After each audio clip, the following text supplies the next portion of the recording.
Hello, folks. Happy Halloween, and welcome to A Wicked Secret, Vaesen mystery that the good folks here at Looking for Mom are going to play through. We have two of our illustrious game masters with us tonight, Maya and Shallow Lines. And unfortunately, Sid and Beginner could not join us tonight because they're too cool to hang out with us on Halloween. They actually have other plans, so no worries. Oh. We have two amazing players from some of our other games joining us in their stead. Felicity, Meg, and Elias/Arcturus. So I'm just going to go around the table, have you guys quickly introduce yourselves for the good folks at home. I'll start with you, Shallow Lines. Oh, I'm Shallow Lines, and I'm playing Lars Frisk. What is Lars Frisk? He's an... Liza, I'll get there. Of course I remember my birthday. Okay. Oh, I'm sorry. Did you ask a question? Never mind. We'll move on. We'll move on to Meg. Yes, I'm Lars Frisk, good man. I'm 50-ish, maybe 60. That's me. I'm Meg. I'm playing Valentina, playing an occultist. She's pretty young, just turned 18. It's a miracle she's made it to adulthood, given that she's pretty sickly. So yeah, it's pretty exciting to be playing Vaesen as well. So I'm very, very excited. Good to have you here. Maya, you're up. And my name is. I also have a pipe. That's all I meant. The pipe off. And that's all you need to know. I'm playing a woman with a pipe. My name is Maj Lindberg. And I am the hunter. I'm middle-aged, so I'm going to say she's in her 40s. Early 40s, but she has really good skin, so you can't really tell. And I'm ready to play, and she has a pipe as well. All right. And last but certainly not least, Arcturus. Hi, I'm Arcturus. I'll be playing as Clarence Glenstone, a playwright. Definitely excited to delve into Vaesen.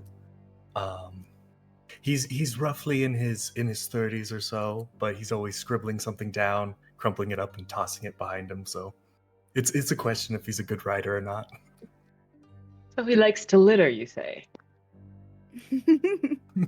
Quite frequently. Am I pulling off someone who smokes regularly? As someone who's never smoked in their life? I wish I had a Virginia Slim. I really want just like a Corella DeVille cigarette. It's super long. In a holder. Yeah, exactly. Well, welcome, Arcturus. I hope you survive the night. And, oh, wow. I am Andrew. I will be your game master tonight. I will let you know that, just for the record, I don't think I have run a game of Vaesen without at least one of my players' characters dying. Just a quick content warning for those of you who might be watching. This is an adult-themed mystery. So there will be violence, death, gore, mutilation, nudity, and child harm. So please be aware of those, and feel free to tune out when those situations arise. All right, so let's get started then. This mystery takes place in springtime 1867 in Sweden. The snow has melted and the sun shines a little longer with each passing day. This mystery will begin with a letter reaching the Society's mansion. You, all members of the Society, a secret organization of individuals gifted with the sight, a gift that allows you to see Vaesen. Mythical creatures, monsters, spirits that other normal people without the sight are unable to see. but interact with in their own way through gifts, rituals, prayers. And up until recently, they have lived in harmony with humanity.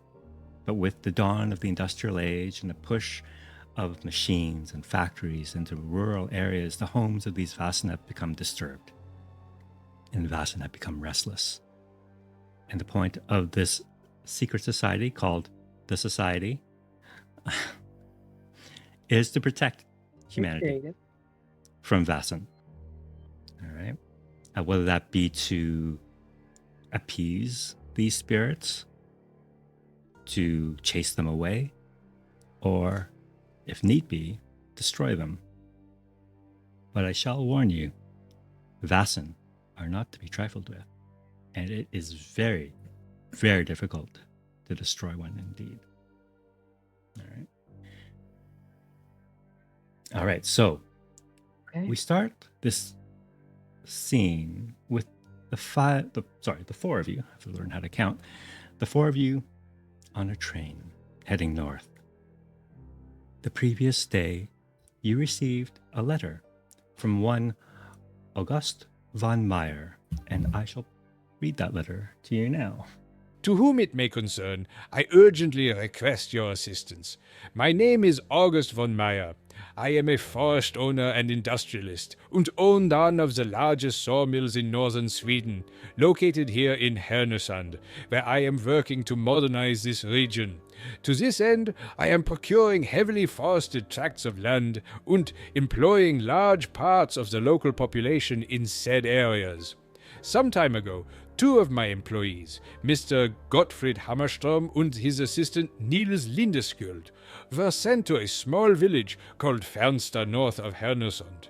It is located deep in the woods, and the land was said to be highly fertile and abundant with forests. Hammerstrom was therefore responsible for ensuring a transaction between the villagers and yours truly. But now, alas, tragedy has struck. One night, poor Niels returned on horseback, wearing nothing but his nightshirt. He was in a frantic state, rambling about some evil beast he beheld in the village. Niels has not been the same since and can barely speak. Hammerstrom is missing, and I fear what may have befallen poor Gottfried. I sense that something is amiss. There is more to this place than meets the eye. That is why I am writing to you. I would like to enlist your services in uncovering the truth about what has happened to Hammerstrom and stopping the beast mentioned by Mr. Lindeskjöld at any cost. You come very highly recommended, and your expertise would be invaluable in our current predicament. Should you accept this task, you will of course be richly rewarded. Please reply with utmost haste, for time is of the essence. I shall wait for you in Härnösand to explain more and arrange your trip to Fernsta. Sincerely, August von Meyer.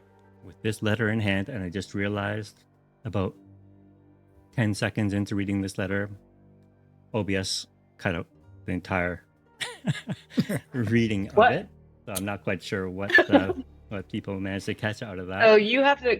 Can you read it again in that accent for OBS? No, absolutely not. But it is in your journals. So if you do want to refer back to it, it will be available in your handouts. You should see it there. So you are headed north. Okay, yeah.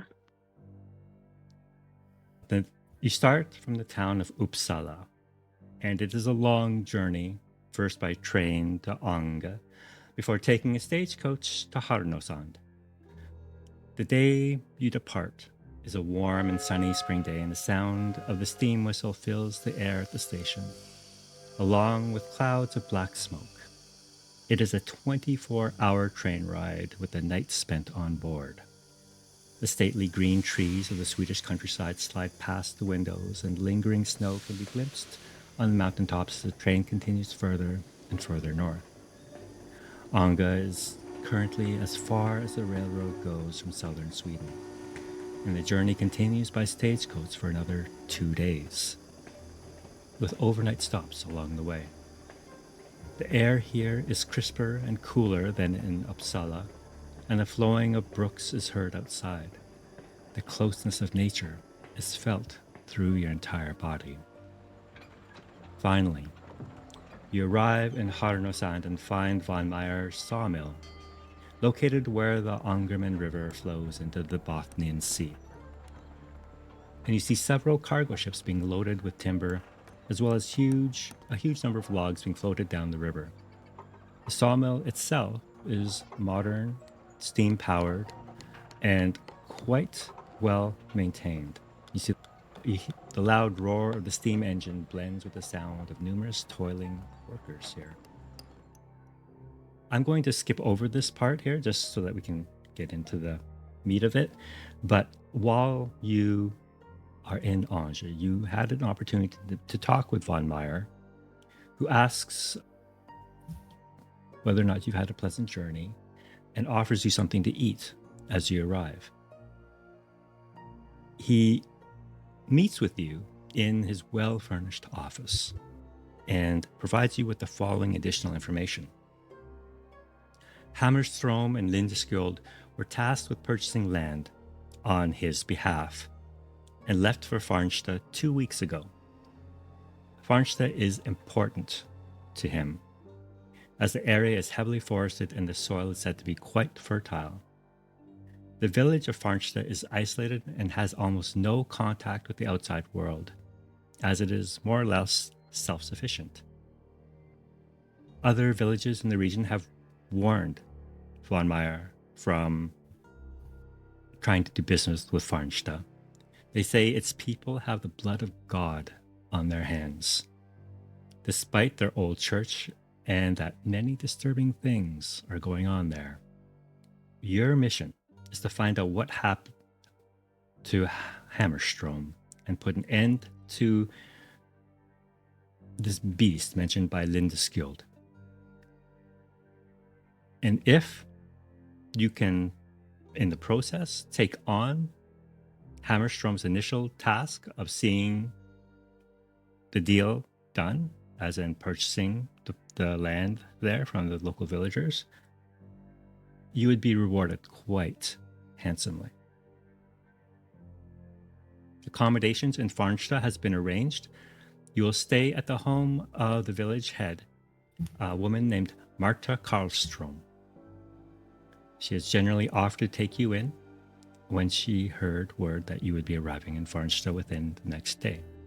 While you are in Anga, you had the opportunity to meet poor Lindeskjold, the man who survived a horrendous attack and now lies in a half-mad state in his bedroom. They lock the room for his own safety and the safety of others, and is in quite a bad state. When you meet with him, you can tell he's a tall, wiry kind of man, but you could tell quite handsome if he were kept well. But now his hair is disheveled, he hasn't shaved in quite some time, and he has a wild look about his bloodshot eyes. And the only thing you get out of him is the red eyes. They stared at me. The devil's eyes. And from then on, he breaks down into sobs and tears, followed by horrendous screams. You're quickly escorted back out of his room, the door locked behind you, and Von Meyer offers you his best stagecoach to take you the remainder of the way to Farnsta. It will be once more a full day's journey to get there, and you leave at the break of dawn. So that's where we're actually going to start with you now. As you take the stagecoach north from Anga to Farnsta to discover what happened to this poor man, to Hammerstrom, and perhaps seal the deal that Von Meyer so desires. I'm going to ask each of you to describe yourselves. I'm going to go in reverse order this time, and I'll start with Arcturus. Oh, well, Clarence wears it's a nice suit, but you can tell he's had it for quite a bit as it's kind of stretched at the seams and even the cuffs are a bit worn. And he always seems distracted and he'll mutter under his breath, like, oh, the devil's eyes, no, would they be red or ruby? And kind of every so often we'll pull parchment from a side bag, write something down, think better of it, kind of crumple it and toss it. Um, his hair is a little bit thin and graying, but he tries to cover it by combing it over. Um, and what little he has is covered by just a little straw hat. Very nice. And in preparation for this journey northward, you had the opportunity to do a little bit of preparation, which will equate to a +2 die roll for one skill of your choice. And what would that be? I would say probably inspiration. So he would have gone through some of the historic speeches or some good lines from plays and kind of stock those in the back of his mind, just to rally his friends. Okay. Nice. Nothing like a little Shakespeare to brighten the soul. All right. Maya. Yes, I'm playing Maj is her name. As I said, middle-aged. She has like a rough and gruff look to her face. She might be perpetually scowling.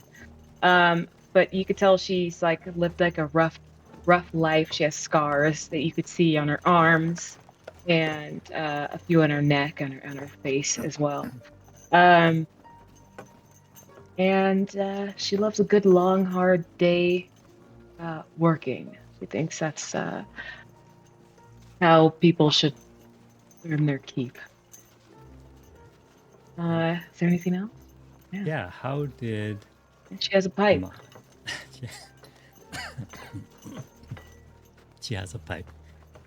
How did Maj prepare for this mystery? She cleaned her rifle for a couple hours. She kind of does that obsessively. So you would see that in the carriage ride. She has her rifle out and just constantly cleaning it and making sure she has enough bullets and making sure it's not gonna get jam or anything like that. So that's where my +2 is going to the ranged combat. Next up, Yes. Meg. Also she has a limp. There you go. Sorry. She broke her leg one time. Fair enough. So I'm playing Valentina Backlund. She's quite young, but she doesn't look young. She has cracked fingernails from constant scratching at her skin, that all across her neck and up to like across her jaw and up like the sides of her cheeks. She has like pockmarked skin and scars from where she's constantly scratching from various ailments that she's had through the years. Her eyes are constantly red-rimmed and dark. And from a fever she's never been quite able to shake. She wears a tattered brown shawl, not as nice as this one that I've conveniently managed to find, but she wears a tattered brown shawl. She has long, dark, really limp hair, really thin hair. That often when she has like quite restless dreams, she finds in like sort of clumps on her pillow. That she tends to just sort of sweep to the floor. But yeah, she has quite a hacking cough at times as well. Yeah, not in the best of health. So what? Yeah, like I say, while she's quite young, she doesn't look young. Wow. Okay. So this is quite a journey for her. And how did She's she feeling prepare? it. So she has a crystal ball, and I'd like to think that on the various routes that they've travelled, as a way to sort of take her mind off the pain of travelling, she's been sort of staring into it, even when there's been nothing to see. Even when it's just like straight through the crystal, she's been staring into it. And I'd like to use that advantage in observation. And last but not least,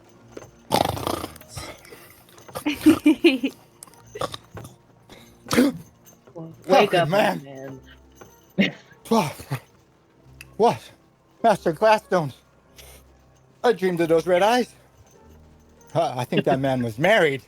It's the only red eyes I've ever seen. But this is, but I'm Lars Frisk. I'm 50 or so, and I'm yay high and relatively thin and wiry. I got a nice beard, but it's chopped shorter, and some stringy hair, and I wear a brownish frock that has many patches. And I have a little cottage and a garden. I'll get there. And this has been a long journey. Miss Backlund, what kind of? Oh my God! What kind of tobacco do you have there? She's not the one. I'm the one with tobacco, old man. Look over here. Yes. Sorry. She looks like she smokes, but Miss Lindbergh, what kind of tobacco? North, south, wetland pony? That's the good stuff. up north, of course. Yes. This is such a long journey. I'm gonna tap my pipe against yours. I got my shoes off, and one of my toes are sticking out the hole of my pad socks, and I'm sore and achy. Oh God. So your tiny, cramped stagecoach that you guys are going to be riding along for the better part of 12 hours is just filled with pipe smoke now. Yeah, it is. It's the only way to relax after a hard day's work. Takes away the pain in the right knee. Open? It's deathly cold outside. Don't touch that door, young man. How is Valentina handling 2 chain pipe smokers with your ailments as it is? She's pulled her shawl up, like to cover her mouth, and she's like coughing, like a genuine like chesty like rumbling, and turned her face towards the window, and just like you can see like the sort of condensation like through her shawl, like into the window. Young lady, you need to get that cuff fixed. Sounds dangerous. I suppose, but the smoke isn't. Perhaps we could tone the smoking just for a moment, perhaps. Listen, 20 years ago, I was in a bad way. Okay, this is the only thing that helps me. I understand. You hear that? You hear that? And then you see her like popping her right leg, her knee back and forth, and you hear like a pop every time she's like moving it back and forth. Yeah, this is why I smoke. Okay, don't question it. Madam Lindbergh, perhaps we should not smoke anymore. The youngster is looking a little green and vomit on the floor. It's a very long ride. When does she not look green? Yeah, listen, I've seen some stuff that would scare the living daylights out of you, okay? That's why I smoke. Ooh, would you mind regaling us with your tale? I would mind. Another time, perhaps, though. I'll have to make a note. You can tell it's about to rain. It is a Feel it in my long knee. day's journey. Very long day. By stagecoach, Parnosan, through the woods to Farnsta, along the Angerman River, where you see logs are floating downstream. The further north you get, the worse the roads become, and the sky is increasingly hidden by the trees, and you can tell rain clouds are approaching. Few people I knew it. ever come this way, and it shows. By the time your stagecoach rumbles in to Farnsta, it is quite late, after dark. The sun is set, but you can see, silhouetted against the night sky, the tower of the old stone church.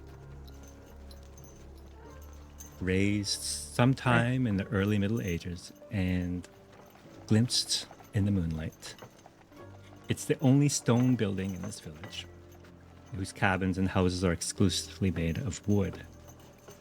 The rest of the village isn't really much to look at, with houses for the villagers, and a modest general store, also serves as a post office, and a simple village hall. The stagecoach rolls deeper into the village, and near the end of the high road, you can see the sawmill by the Farnsta stream, before the coach turns off towards Marta Karlstrom's house. The house itself is a beautiful 2-story home, beautifully ornamented with dark wood and carvings etched into the wood, whose lumber and craftsmanship is a testament to not only its age, but this place, the Farnsta itself. As the stagecoach pulls to a stop, the driver steps down, opens the door, and standing before you, a woman, Marta Karlstrom. She is a Hello. middle-aged woman, probably late 40s, maybe early 50s. Quite tall, very well dressed.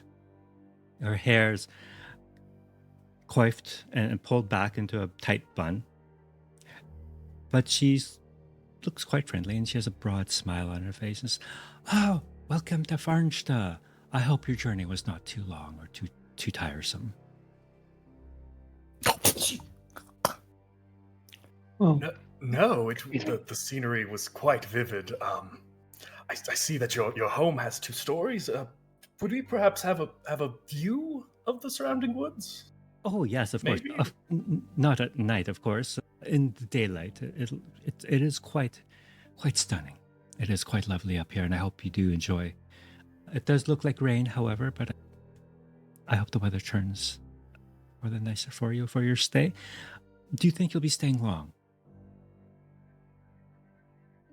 we'll be staying as long as we need to, ma'am. Very good. It's not often that we get visitors in town. But when Mr. Von Meyer mentioned that you would be here to investigate, I understand, the disappearance of one of his men, that is quite devastating. And I'm sorry to hear that. But I'm sure your investigation here will turn up nothing, as we are a quiet lumber town. Nothing like that ever happens here. But come inside. You must be so tired from your journey. And she tries to pick up some of your duffel bags and walks into her home. You walk into her home, and it is very well appointed, very beautifully furnished. Lots of knickknacks lining the walls and shelves. You see books and beautiful tapestries and art hanging from the walls. And she leads you around the corner and says, please, make yourself at home. You must be famished after such a long journey. I've asked my cook to prepare something for you. It will just be a moment while we warm it up. Miss Carstrom, are you married? Oh, no. I don't have time for marriage. Hey, Oh, how rude of me. I'm so terrible. So, I am Marta Karlstrom. I am the head of this village, as much of a village as it is. I also own the sawmill that you must have seen as you passed by it when you came into town.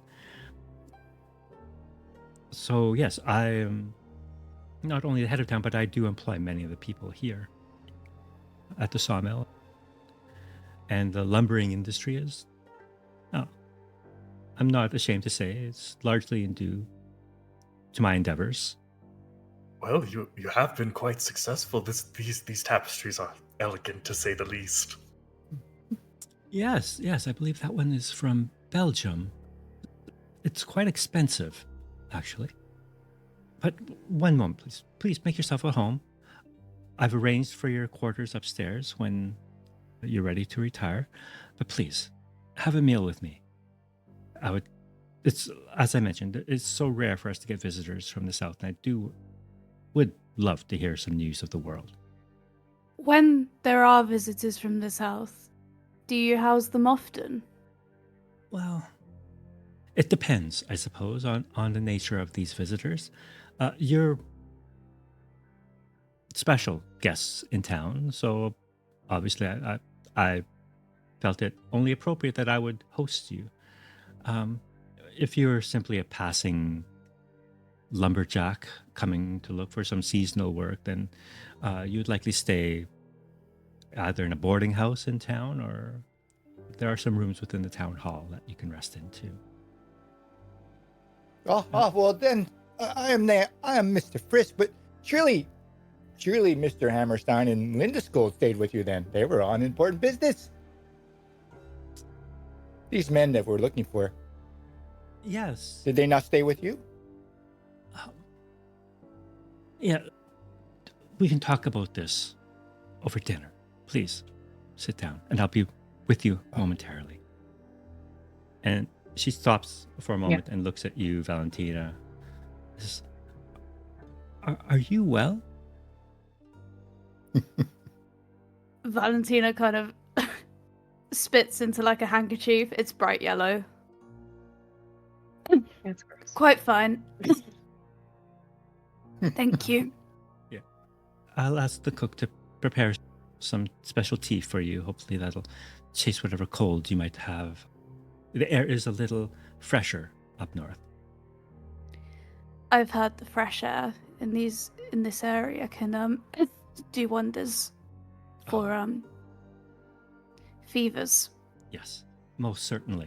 Most certainly. It's nothing like nature to heal the soul and the body. And then she just stares right through her.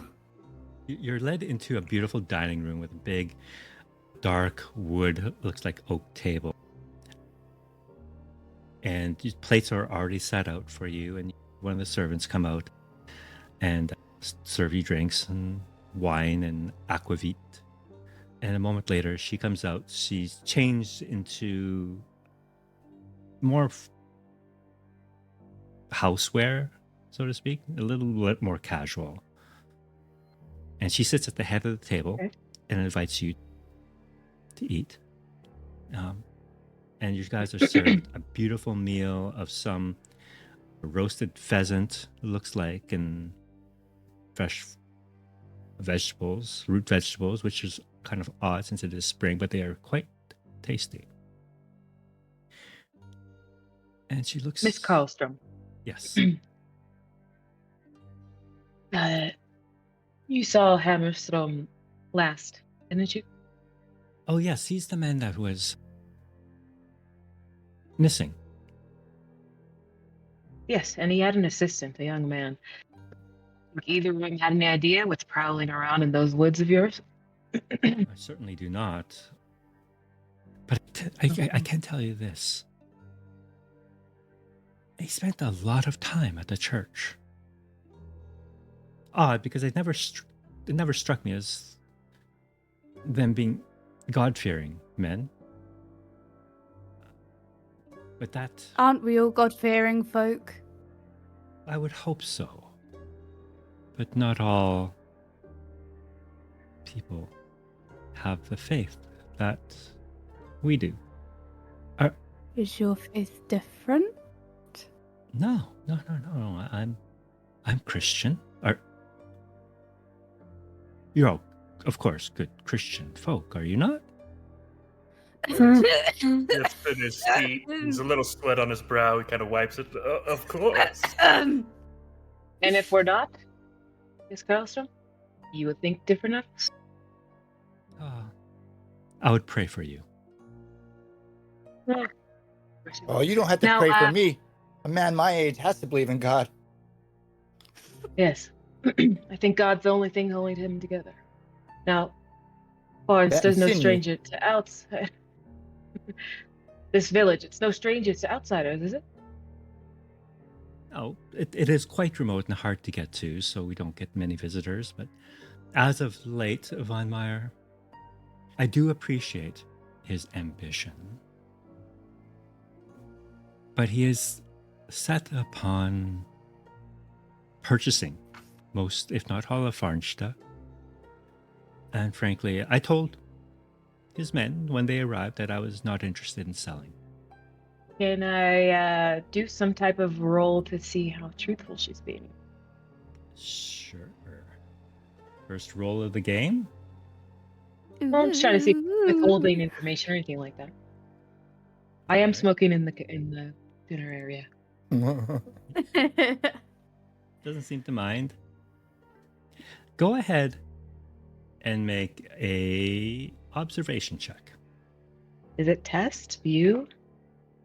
Test. Okay. All right. I would like to push. You I'm remember, going to by tap it pushing, you in your automatically gain a condition. Oh, is that how that works here? Yes.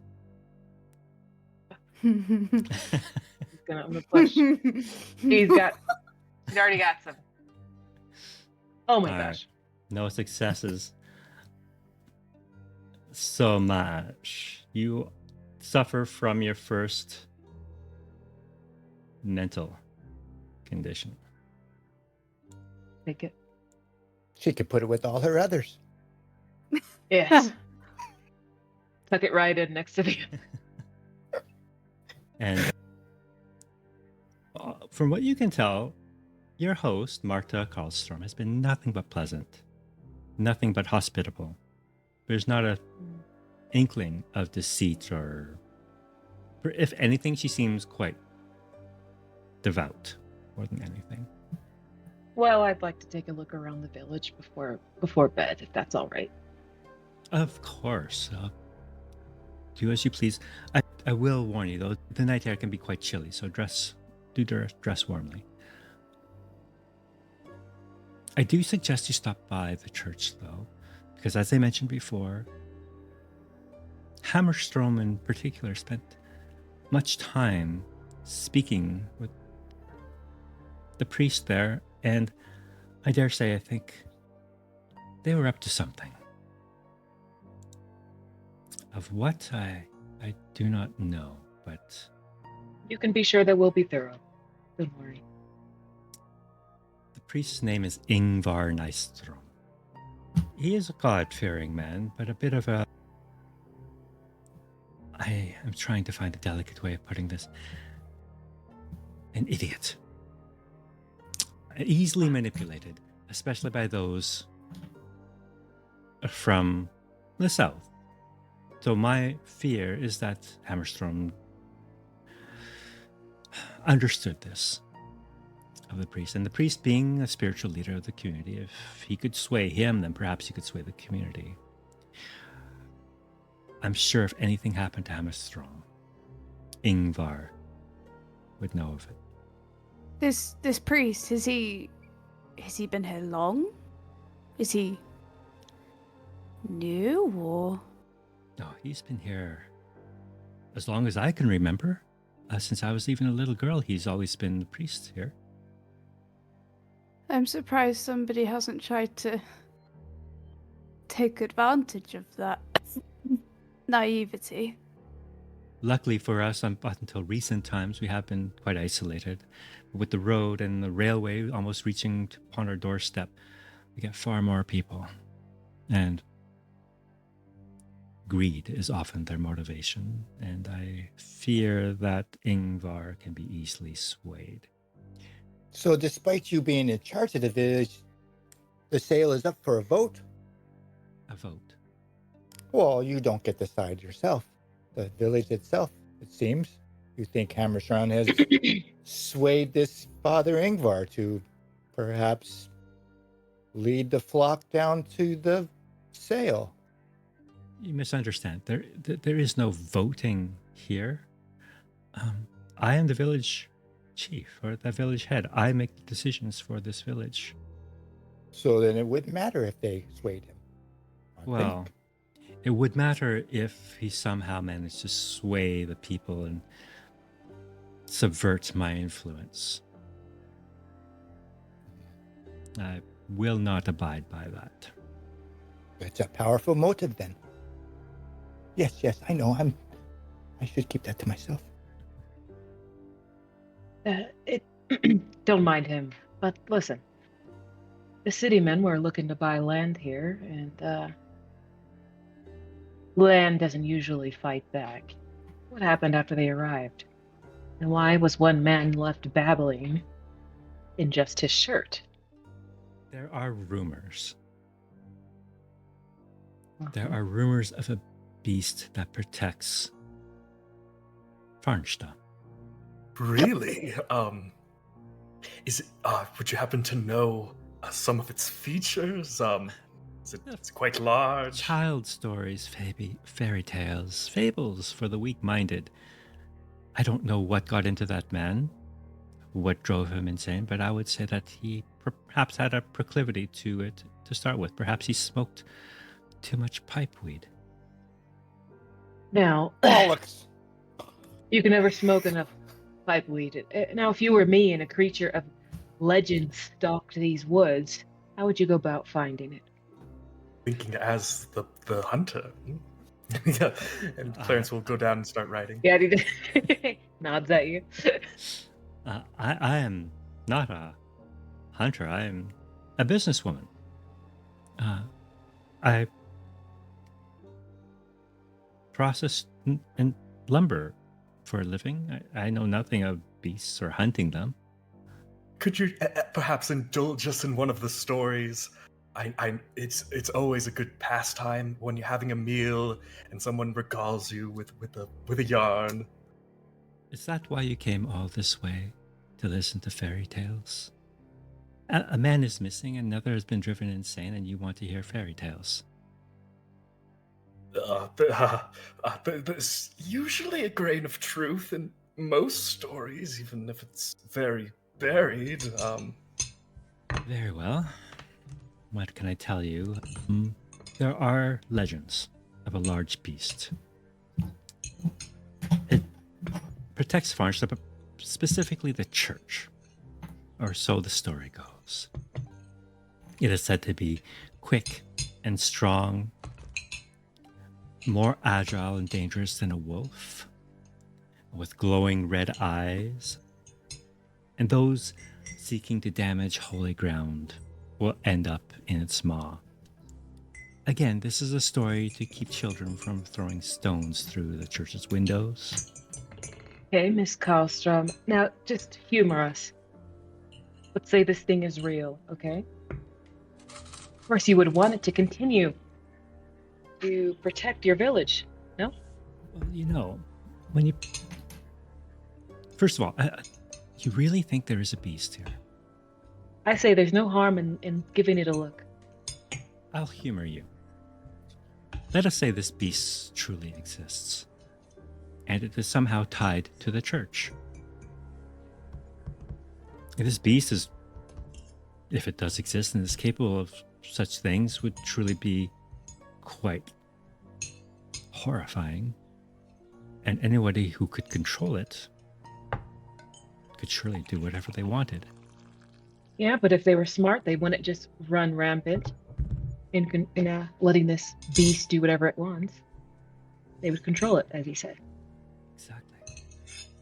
And since it's tied to the church, again, I implore you, maybe talk to Father Ingvar. So you do believe it's real and that it's tied to the church. Thank you. Assuming it was real and it was tied to the church, and assuming that and assuming that someone could control it, they'd have to be quite a God-fearing person, no? I imagine so. If the beast is truly there to protect the church, then perhaps that would stand to reason. That's interesting. Oh, someone else. Someone else you might wish to investigate. I do recall now both Hammerstrom and Linskjold. They visited a woman town named Dorothea Witt. She is the largest landowner here in Farnsta. But don't trust her. She's close with the priest. Don't worry about that. We don't trust anyone until the truth comes out. suspicious lot, aren't you? I think we're just tired, and we had too much to eat, and my bowels are slow after such a long travel. Too much information, Lars. Well, at my age, who cares? I've heard what I needed, but I don't think we're done. But I'll be back if anything seems off. Well, Something tells me it might. you are staying here as my guests. So she will be back. Yeah. After her walk. Yes, I hope you're not suspecting me of any foul play. Of course not. Of course. Clarence will kind of turn to the group. Of course not. everyone in this goddamn town is a suspect. I would ask that you please refrain from taking the Lord's name in vain. She's gonna get up. I don't think she's gonna have a mint under her pillow. She's gonna walk close to Marta. Truth has a way of coming out. I'd rather hear it from you now than from the forest later. There's a rifle over her shoulder. This is, I guess all of you have stood up from your dinner. You guys have finished your meals, and she stands directly in front of you. She matches your height, and she matches your gaze. She does not flinch. Says, I have nothing to hide or be ashamed of. And I shall remind you that you are a guest in my home. His eye are up and down. I'm just trying to protect you. I want a beast to rip off that pretty face.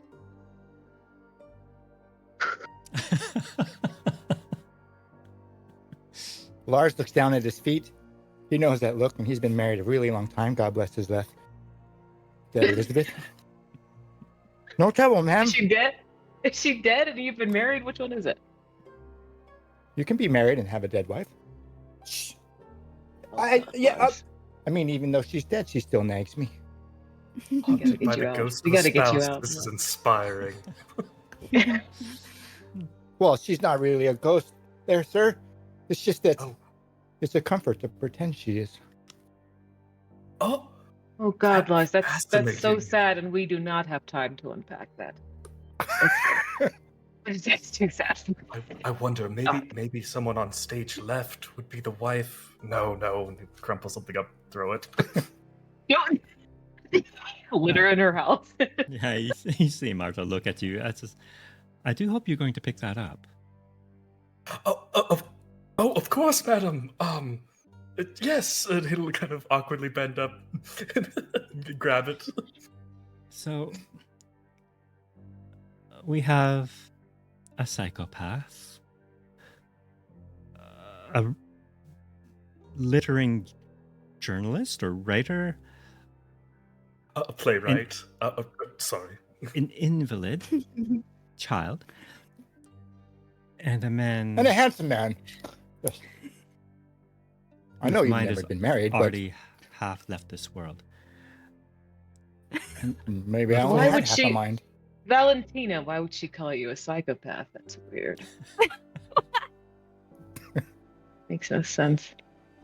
I'll pray for you. I do hope your investigation does turn something up. Well, But please don't be disappointed if nothing turns up. Marta, has anyone ever died in this house? Ah, that's quite an odd question. But no. Because I- anyone that ever died recently. People- Horribly. Recently. Horribly.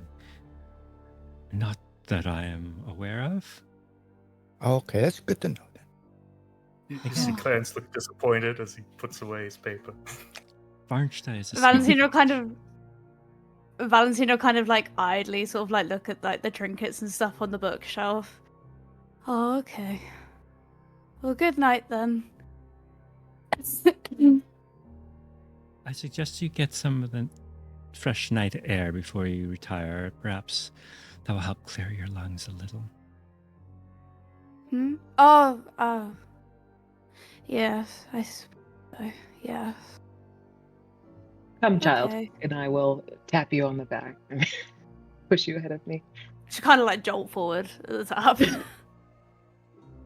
Lars reaches in his pocket, pulls out this tin, pops it open. It has this terribly smelly black unguent, and he looks at Miss Backlund and says, Here, lass, rub this on your chest and put it underneath your nose, and you will feel right tomorrow. My wife always did that to me, and I felt wonderful, except it was kind of sticky in my chest hair. But it should work well. My wife made it before, well, she left this world. And if you don't have chest hair, you won't have to worry about that issue he had. Wait. I thought your wife was alive. No, good sir. Maybe you He's have dead, half Mr. a mind, Glenstone. but People. Glenstone. Okay. I think I'll try the fresh air first. well, you like okay. some- If you need the unguent, just ask. I've got 3 or 4 tins. Would you like some Somewhere. of this? This always helps me, Valentina. Handing my pipe over to you. I'm not a doctor, but never mind. No question. Terrible headaches. Yes, this helps. This helps. And yes. And she sort of like just pushes it slowly back towards you. Can I roll to convince her? You cannot force another player to do something. No. What? What is this? What are you talking about? I'm gonna roll empathy. Marta has been watching this entire exchange with a kind He's of watching.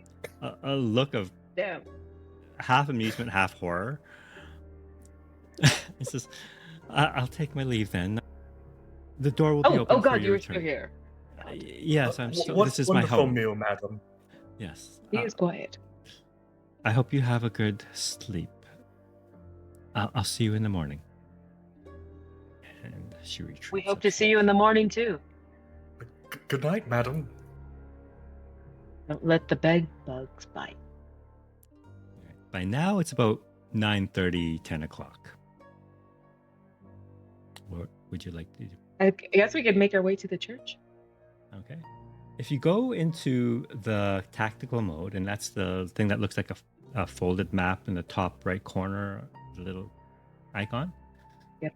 Click on that. You'll see a map of the village. Had that bad boy open the whole time. We're in Okay, that's her home right there. Yep. So, yeah, you are at the far end of town, just beside her sawmill. Where would you like to go? Would we all stick together, or I mean, we would cover more ground if we split up. I mean, there's a lot to look around this place. I mean, I would like to pay my respects. Plus, it's very nice to walk in a graveyard at night. It's calming. I have a way with people, so I should go talk to the woman who can't be trusted. And then I've the- always heard. I've always Yes? heard graveyards are very atmospheric. Definitely, it will help with set building. So I'll tag along on that journey. Oh, it's great, Master Glenstone. Wait, I'm not going to wait. Who's at the graveyard? Where's the lady that can't be trusted? Where's she at? That would That's be you. number 5, Whit's family Shut home. up. Yes, I'll make overway to the Skit family home. Yes. I've been told I make friends easily. Or Where are you heading, young lady? I'm with you. we could go to the graveyard and then the church, Master. Listen, trust me, this will make you feel better, and you're very loud with the coughing and the hacking. You want to come with me? You know what you got to do. I wouldn't recommend the salve. No offense, Lars. Pushing your pipe. I'll have the pipe when I need the pipe. You need the pipe now, miss. Open your mouth.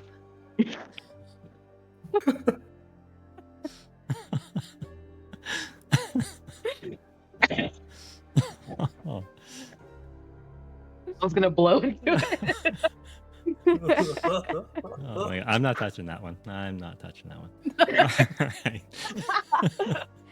Okay. I'm involved in this scenario and I'm not getting involved. All right. I'm Okay, too fine. Clarence kind Now- of backing up a bit. Watch my back. If you see anything, let me know. I have my rifle. We'll keep it there. I am going to start with Lars and Clarence as you travel to the graveyard. The streets. Slowly, because my knees hurt. I shall remind you that there is a slow drizzle falling now, and the streets are a little muddy. At this time of night, most people have retired to their homes, and many have gone to bed, so it's quite quiet now. All you hear is like the little sound, pitter patter of rain as it hits the puddles on the road and the leaves of the forest around you. Occasionally, you can see a sliver. Actually, not a sliver, but it's actually just about a half moon now, peeking up from behind some rain clouds every now and then. You make your way to the graveyard. You can see light from within the church. Somebody is still in there, and the doors seem open and welcoming to anyone at any hour of the day to come and pray or seek solace within its walls. But you move past that and into the graveyard. Is there anything you are searching for in particular in the graveyard? Well, I have my arm looped into this strong young man. I ask him about how many plays he's written and what kind of plays. Oh. Sorrowful plays or happy plays, and I'm looking for a new grave. Oh, you're looking. Ooh, that's fascinating. A new grave, you say? Ooh, that inspires me. Maybe a sorrowful play, a man back from the war, looking for a place to rest. Yes. But I've written so many plays. Not a lot have been actually put to stage, but never mind that. It's just that one play that you need that just gets the ball rolling, and then people come to see the rest.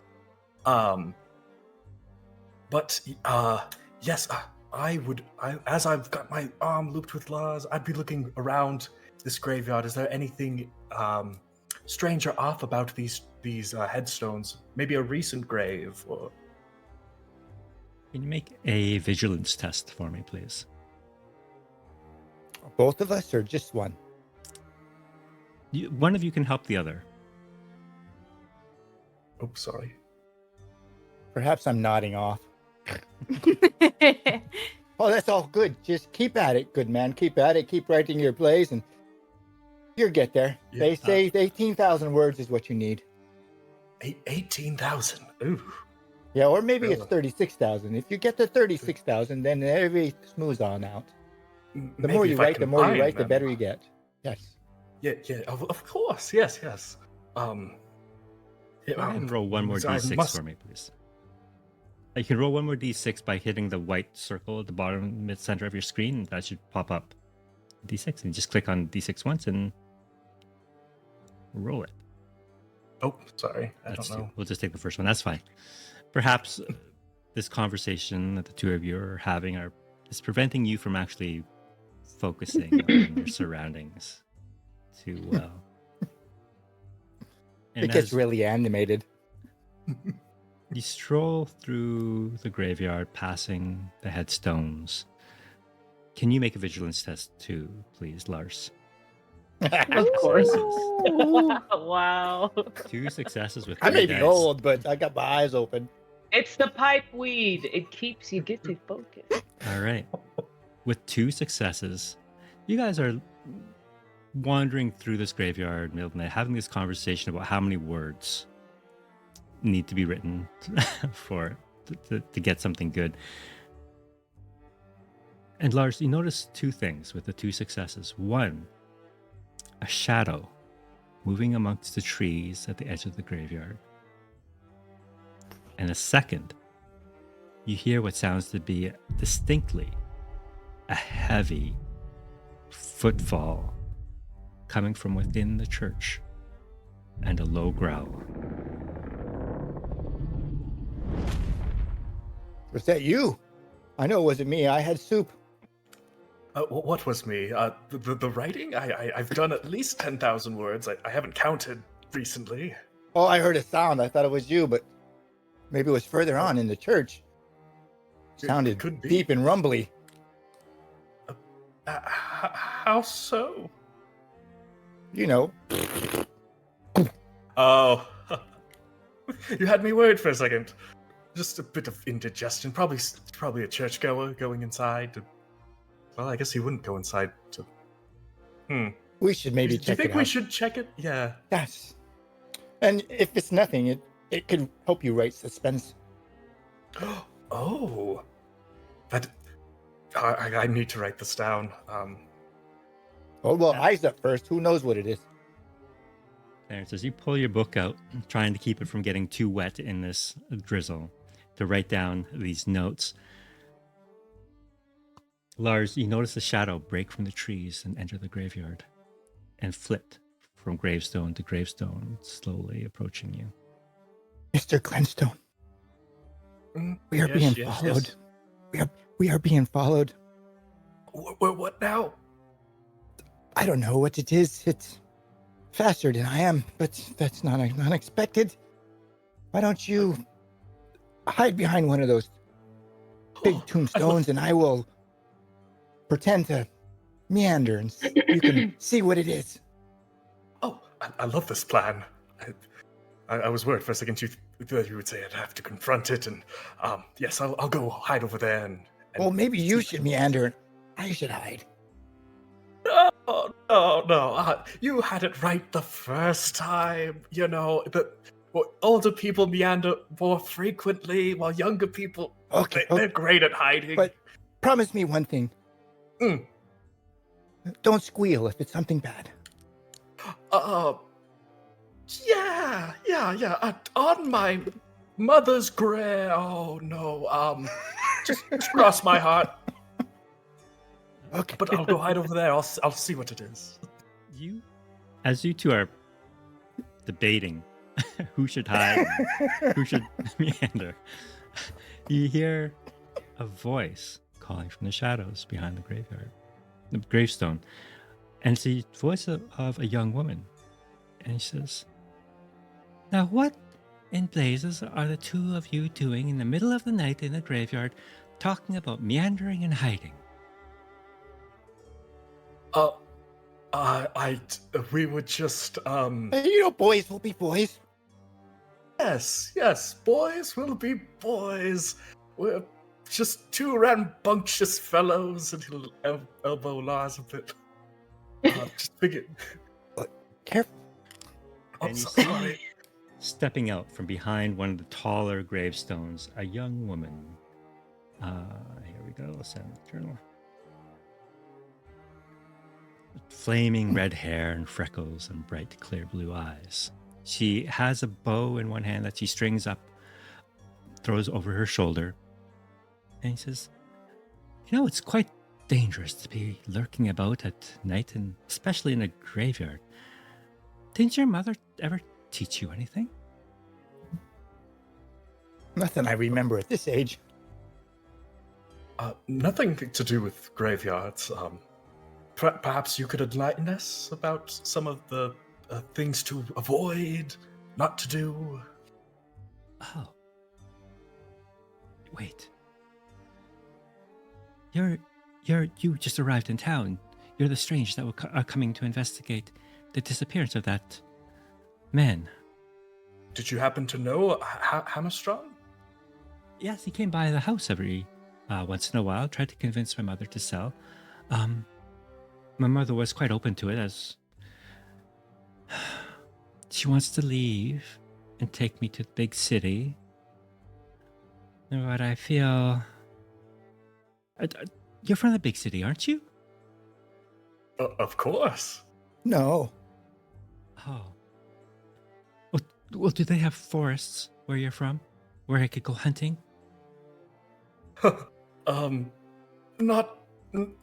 Not really, no. No, Yes. we have fox, though. I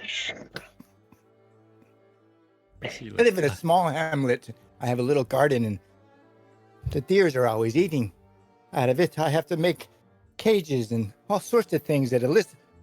Oh, I know I'm getting offhand, but there's some forests where I live. Although I've heard the city sounds like a jungle.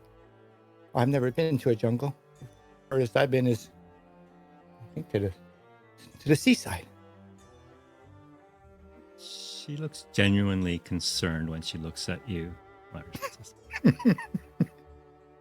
Are you lost? Half the time. Well, maybe you should come home with me. My mother, she might be able to help you. How so? Well, perhaps get a nice cup of tea into you. Maybe calm your nerves a bit. It is rather odd that the two of you are lurking about in the graveyard in the middle of the night. Well, we were headed to the church and we thought we'd swing by. Yes, we were quite curious. We had heard rumors of red eyes in the woods, and I write quite a bit, and I just wanted to. You've heard of those rumors too? Yeah, they're not rumors. It's true. They're not. It's quite true. Have you seen it? No. I was out, and she looks through the forest. I was out to hunt it. Would you like to know if you're going to find it? What? Well, I could tell you if you're going to find it in the future. Really? Just put your hands in mine. I'm going to have you make a test for this. Creepy old man, middle of a graveyard. You want a manipulation test? Yes, please, a manipulation test. Would you like to push?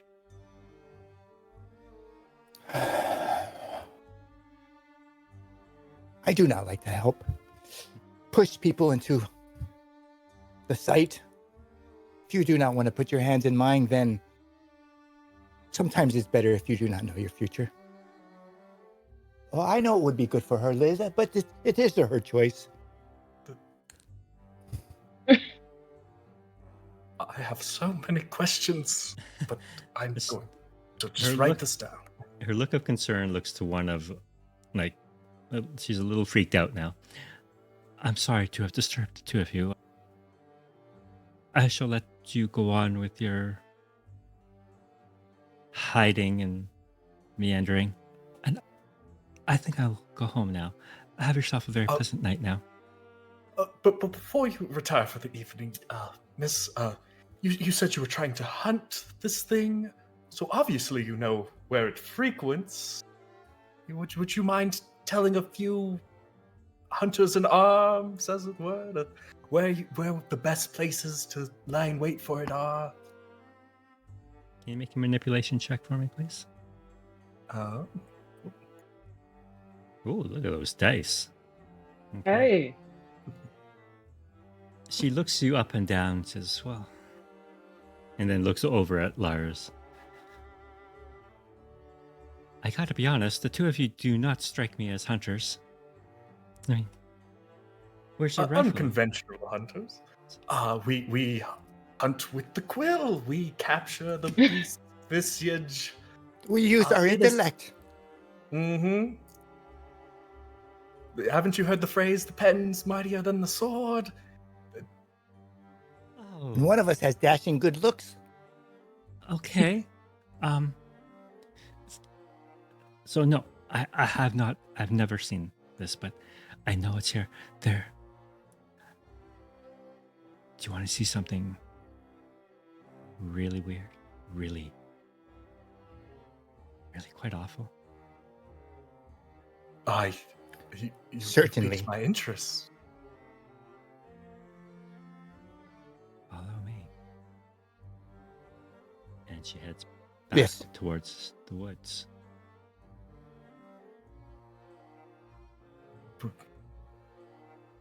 We follow. No squealing. I don't squeal. I manly shriek. It happened once. It's a manly shriek.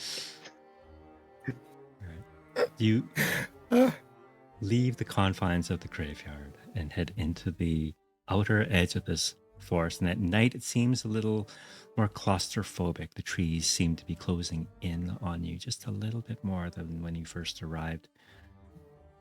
She takes you not that far, maybe 50 yards into the forest, and you suddenly hear a flutter of wings and cawing of, it sounds like dozens of crows lifting off into the night sky directly ahead of you. And you can hear them fluttering around in branches and leaves, and they rest there. And you looking up, you can see their beady little eyes all staring down at you, all cawing in the middle of this still night. As Wilhelmina takes you deeper. The way, right, miss? What do you see? Well, my sight's not so good. I'd rather not describe this now. I'll write it down for you, though. Yeah. Okay. I don't have my reading glasses, though. I left them back at the hostel. Oh, But don't worry okay, about it. I will be fine. I haven't died yet. Yet? But you have the sight, though. You would know if you were to die in the woods. Well, I didn't read myself today. I try not to read myself very often. Maybe I should read you, and tell us whether we're both going to die. Sure, both. Yeah. You just need my palm, though, right? Usually. Sometimes a little bit of blood, some spit. Or if you're dead, it works better. You know what? Let's forgo the sight. Maybe she's leading us somewhat to like a cabin. I would probably make too much noise. Cabin. As you say this, you see her stop. She turns to look at the two of you in this odd conversation and silently points forward. And the smell hits you before you actually see the sight. Do you proceed further? Definitely. Yeah, a little hesitantly, I'll pull out a kerchief to block my face. You can hold my hand if you want. Sure. Your palms are really sweaty. It happens to most writers when you're writing real fast. It's nothing. That makes sense. The putrid stench grows increasingly intense, and soon its source becomes apparent. The crows scattered into the air, revealing what they have feasted upon under the shrubbery. A body, seemingly dressed for some fancy occasion, but now its fine garments had been reduced to bloody rags. Although it was human, it looks more like something thrown into potato masher. Its broken limbs are pointing in different directions, and though its chest is facing the ground, the head has been twisted around to stare at the sky. One eye is missing, munched by one of the crows most likely, and in the empty socket lives a colony of maggots. The jaw is broken, dangling off the savaged face at an odd angle, and there are large cuts along the side of the head, along with patches of bare skull, with tiny marks most likely pecked by the crows. By now, the dry brown blood looks more like the soil on which the body rests. But despite the grotesque state of the body, you can still see the fear in the man's face, the terror that Hammerstrom had felt as he was torn to shreds. I need you both to make a fear check. Now you have a choice to either roll logic or empathy. I will recite the plays I memorized. So I'll be using empathy. Okay. All right, so you pass your fear check. I don't know which is better. I guess I will go with empathy. Okay. You both pass your fear check. And despite the horrific scene you see before, you both notice that Wilhelmina giggles and is running away from you back towards the town. Oh, I am now going to switch over to No squealing. Maj and Valentina as you make your way to the Witt family home. Yeah, folks call it a vice, but for me, peace in a pipe. They never let me down. Valentina kind of like does like a spider crawl, like with her hand, like up your arm. Yeah, like as you're walking. Yeah. How long have you used the pipe? It started after I had my second child. I didn't know you had children. I've got a couple of them, yes. But they're wanderers like me. Not fit for these roads. You Oh, remind me of them a little bit, actually. how so? There was one summer, one of my children had a cough like you. Reminds me of them. Huh. My mother always said I wasn't long for this world. And how'd that make you feel? Well, I walked off our farm and didn't look back, so I made it this far without her, so... It didn't need her much anyway. Yeah, that's good. You stuck it to her. Mm-hmm. Sounds like a horrible woman. No disrespect. And she sort of shrugs. And then, like, sweeps your shoulder, like, back down your arm again. And then, like, folds her arms, like, tightly across her chest. Is there something on my arm? No, not particularly. They just felt nice. My arms feel nice. No. It just... It feels nice to And she touch kind of another like person. wanders off from. She just kind of like wanders off from the thought, and then like tilts her head back to like feel the rain on her face. The walk to the Witt family home is not that far. Just a couple homes. Is it down. wit or skit? It's spelled Skytt, but apparently it's pronounced Witt. I don't know. That makes Because sense. of course. Of course. Yeah, I mean, yeah. It's like Norwegian. Yeah, it makes sense. So the family home is a red wooden house with 2 stories, and an inclined roof, and it looks like it has been here for quite some time. It's not as beautiful and intricately carved with dark wood as Miss Karlstrom's home, but you can tell it's still loved and cared for and has been around, likely for generations. It's quite a large, spacious home, and as you knock on the door, you're greeted by this woman, Dorothea. She opens the door and she's wearing an apron and has a broad smile on her face and says, I was wondering how long it would take you to arrive, but the night of, even that surprises me a little bit, but please come in out of the rain and cold. Well, nice to meet you. You can call me Maj. Valentina. Oh, it's a pleasure to meet you, Maj and Valentina. I'm Dorothea.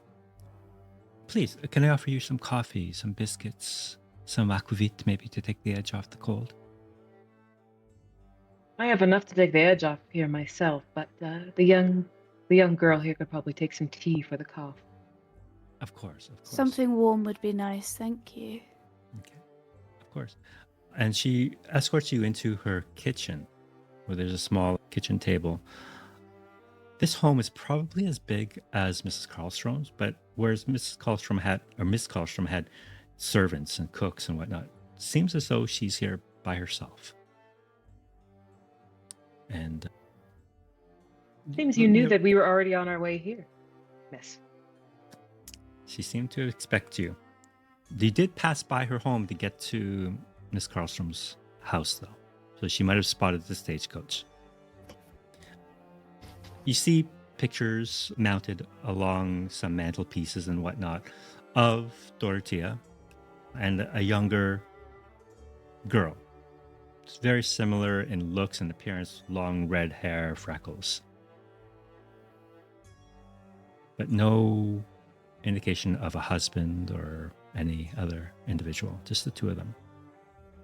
And as she's preparing this tea, I hope your journey was pleasant and not too difficult.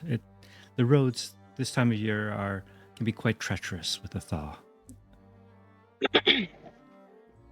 It was pleasant enough. Thank you. I suppose you're here to What? investigate the disappearance of Mr. Hammerstrom. Yes, exactly. And we're just going around and talking to the people of the village and seeing what type of information they can give us. And trust me, anything is helpful, even if it seems silly or if it seems like a rumor. We'll take any information you have. Of course. As she puts the kettle in front of you and pours out the tea for everyone, and actually takes the time and effort to pass you the tea by hand, like make sure that you take it. Valentina is. Oh. And I'm sure you're fine. You look like you might have caught a chill already. No, I'm. This will help. And she kind of she looks to Maj and then looks back again. Thank you for your hospitality. And then she takes a sip of the tea. Seems like it's a nice lemon tea, very soothing, nice for your cough. But she gets immediately down to business. And yes, I met with Mr. Hammerstrom on a number of occasions. As you see, I'm quite eager to sell. And he was by. You met with him in private? Yes, he would come by quite often. Uh-huh. And you are a single woman, alone? I How many private visits did you make? do not appreciate what you are implying. I am a Christian woman. Oh. Christian women still have needs, do they not? Shall we stick to the topic Gene. at hand, please, and not my personal relations? So there have been personal relations. No, he was here strictly on business. As I said, any information would be helpful. Any and all. And as I mentioned, I was interested in selling, but Mr. Hammerstrom said he would be interested in buying, but only if he could convince Miss Karlstrom to sell her sawmill, because without the sawmill, he would have no need for the lumber. So, I understand you're staying with that woman.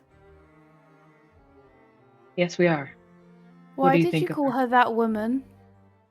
Yeah, exactly. I hope you don't mind if I smoke in here. I would prefer you not, but I did invite you here, so that is fine. But Miss Karlstrom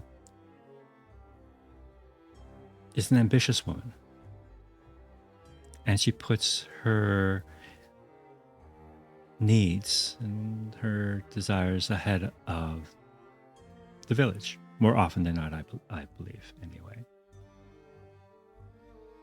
Another Christian woman with needs and desires, I see. We are not a town of harlots and women longing Hey. for the visit of a man. I'm not Valentina saying kind you of- are. Valentina kind of stirs her tea with her finger. It's okay, I don't much like men around my house either. Vile creatures, aren't they? He says, "Oh dear. Let me get a spoon for you, child."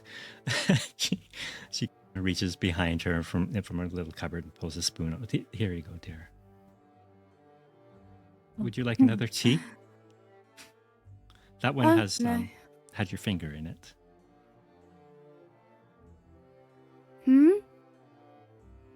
Oh, She's fine. She's tougher than she looks. I know the tea was hot, but it'll probably do her cold skin some good. she looks a little off, like balanced now, with your line of questioning and the fact that she's a freaky girl stirring her tea with her finger. Says, Stop being so weird, Valentina. I'm gonna lean into her. Yes, yes. These women are desperate here. So Miss Dorothea, is that all the information you have for us? Well, I would suggest you. I believe you are staying with Miss Karlstrom, are you not? We are. I would ask you, whose interest would it serve best? If a man comes to town seeking to buy property and effectively the entire village of Farnsta, whose interest would it serve best to stop such a man and his purpose? Certainly not me, who wishes to sell. I would imagine it's in the person who owns the sawmill. It's in their best interest. Precisely. I would be careful if I were you, staying within her walls. Well, thank you, but I know the woods like the back of my hand, and I have my trusty rifle, so I'm not afraid. But thank you for the warning. We'll take it. Why do you want to leave here?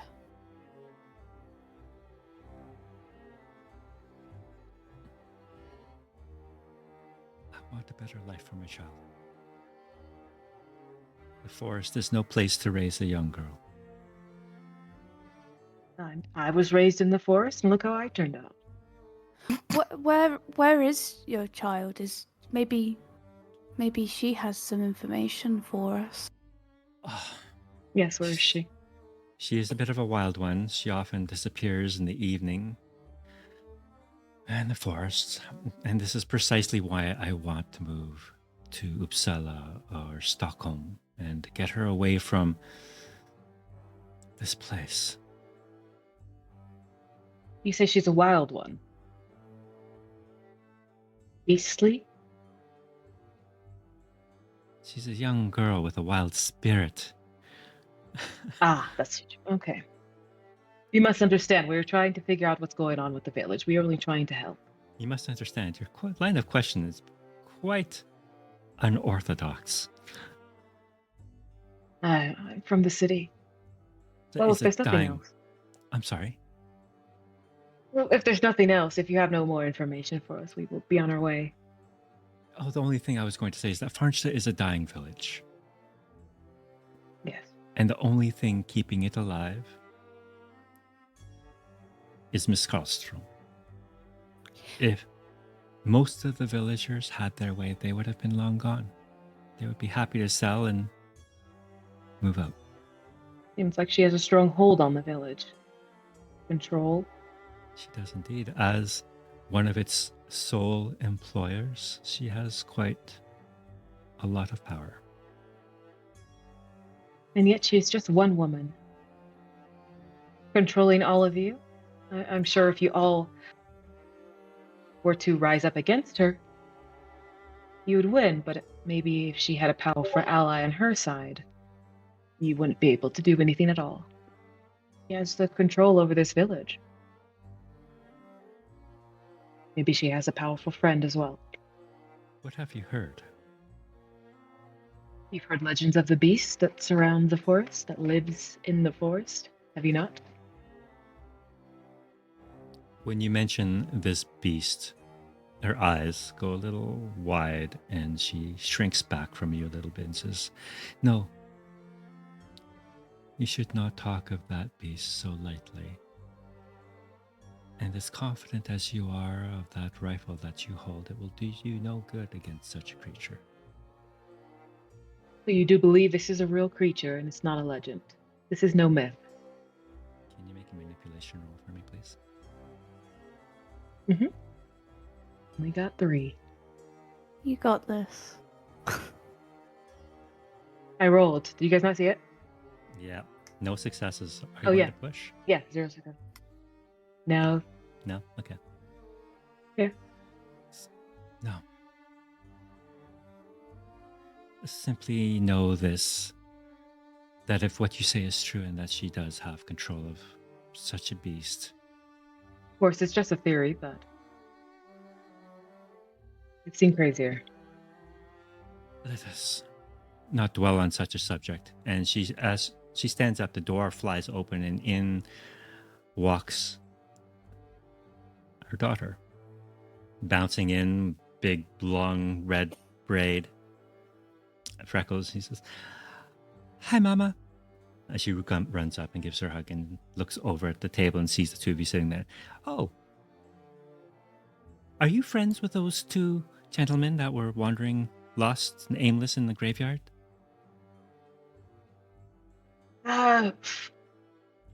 Friends, we are traveling part. Oh.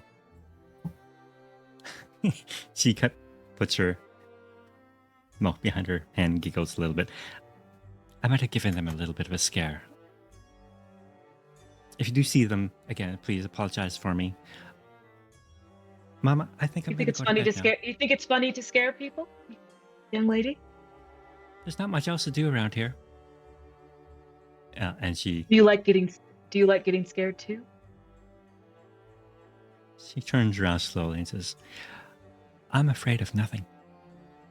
Stands up tall and defiant. And if I put my gun, if I put the barrel of my rifle in your mouth, And you see the mother, Dorothy, says, "That will be enough. Thank you very much. I think your time here is over. Have yourself a very pleasant evening." And women of this village are sensitive. Come, Val. Thank you for the tea. you're welcome. And she kind of like These are puts the saucer down. dangerous times. Miss, what's her name again? Wit. You be careful out there and teach your daughter better manners. Yes? Just glares back at you, and as you leave, she slams the door shut. What did I say? I don't think I did anything. I don't think people take very kindly to rifles sometimes. How else are you going to teach children? With words? No. Also, alchemy kicked me out and I can't get back in. Oh no. How can we be kicking? I know. How can we be kicking? No, I see you offline. Try refreshing your browser. We'll do that. It's fine. Keep going. I'll get back in. All right, I'm going to switch over to the two gentlemen in the forest in front of this mutilated body. Mr. Glenstone, could I call you Clarence? Dreadful less to our death. Clarence, look at me, Clarence. Yes, yes. 4-second breath in. Hold. 4-second breath out. Hold. 1, 2, 3. Eyes on me, Clarence. Eyes on me. Good man. Good man. Okay. Here's what I want you to do. Mm-hmm. Guard me while I talk to Mr. Hammerstrom. Okay, I can do that. I got. Oh. Eyes open while I talk to the man on the ground. Don't watch. If you're feeling queasy, it's okay. It's normal. You're young. You haven't seen death very often, and you're from the city. Nope. Yes. This is all God help true. us. Yes, yes, yes. And I then, will let you know if there's danger. yeah, and in this case, you can squeal Thank God. But I'll loudly, hold it in. Clarence, as loud as you can squeal. I may need to be woken about what I'm going to do. No need to worry about that. But again, manly shriek. I just want to clear that up. But I'll keep an eye out for any birds or whatever did this. Oh God. Okay. And then Lars will sink down to his knees and here brush a little bit of hair from Mr. Hammerstrong's forehead. And he empties his pipe on there. There's a little glowing ember right on his chest. And he puts his hand right on top of it. You hear little smell of skin. And his eyes roll back in his head. Now, before he took this trip, in order to prepare for it, he went out to the garden in his cottage. And the garden's dead because that was Elizabeth's place. And he pulled up a bunch of dirt and let it run through his fingers. And Liza, I got to go away for a little bit. And if I don't come back, I just wanted you to know that I'm sorry it was so difficult and I made a mess of killing you. Wasn't my intent to make you suffer, but I just want to say I'm sorry. But I got work to do and there's other Vaesen to take care of. And he's going to put those 2 dice in observation. And he's going to perform a seance with a dead body. Go ahead and make that roll. Which is one of his. So I think it's observation plus 2. Mm-hmm. Wow, that's a lot of observation. I can add a dice if you want, but I don't think I need to. Yeah. Do you want me to Yeah, add just a do dice? it. Do you want more Okay. successes? You might get one more. Oh, okay. Let me see.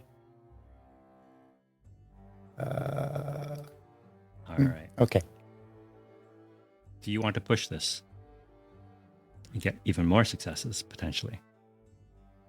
Oh. Yeah, it's a dead body. Its head is squinged on. He's got Clarence watching over him, and I think this is his moment. His hand is sizzling. His eyes are rolled back in his head, and Elizabeth's in his ear. You can do it. You can do it, Lars. I still love you. And here, roll again. So I just Yep. push it. Just push, yep. All right, so Oh only my 2 successes. gosh. Oh, no. I'm only going to take the Oh, first I push. hit it. Oh. Yeah. Yeah, I didn't see it. My And thing scrolled then down. you get to Okay. roll 2 more dice because you get to push those dice too. Okay. Yeah, I think you can just hit push on the 2d6 roll, but Yeah, it's just it didn't. didn't do it. Okay. Yeah, still 2 successes. All right, but you do take 1 mental condition as a result of that push. As you stretch your psychic and your intuitive and your empathic ability to read the corpse of poor Mr. Hammerstrom. And as you try and get a read on this corpse and perhaps how it came to its gruesome demise, your hand. Remember now, he's facing down, but his head is twisted up. And as your eyes roll back into your head and your hand is touching the back of his jacket, and you can smell that burning flesh. It also burns a hole through the back of his jacket. But the jacket is in such a way that it looks like he was thrown wildly onto his stomach. So it's twisted. And where it burns through, there it looks like a piece of paper tucked close up against him. You take the paper?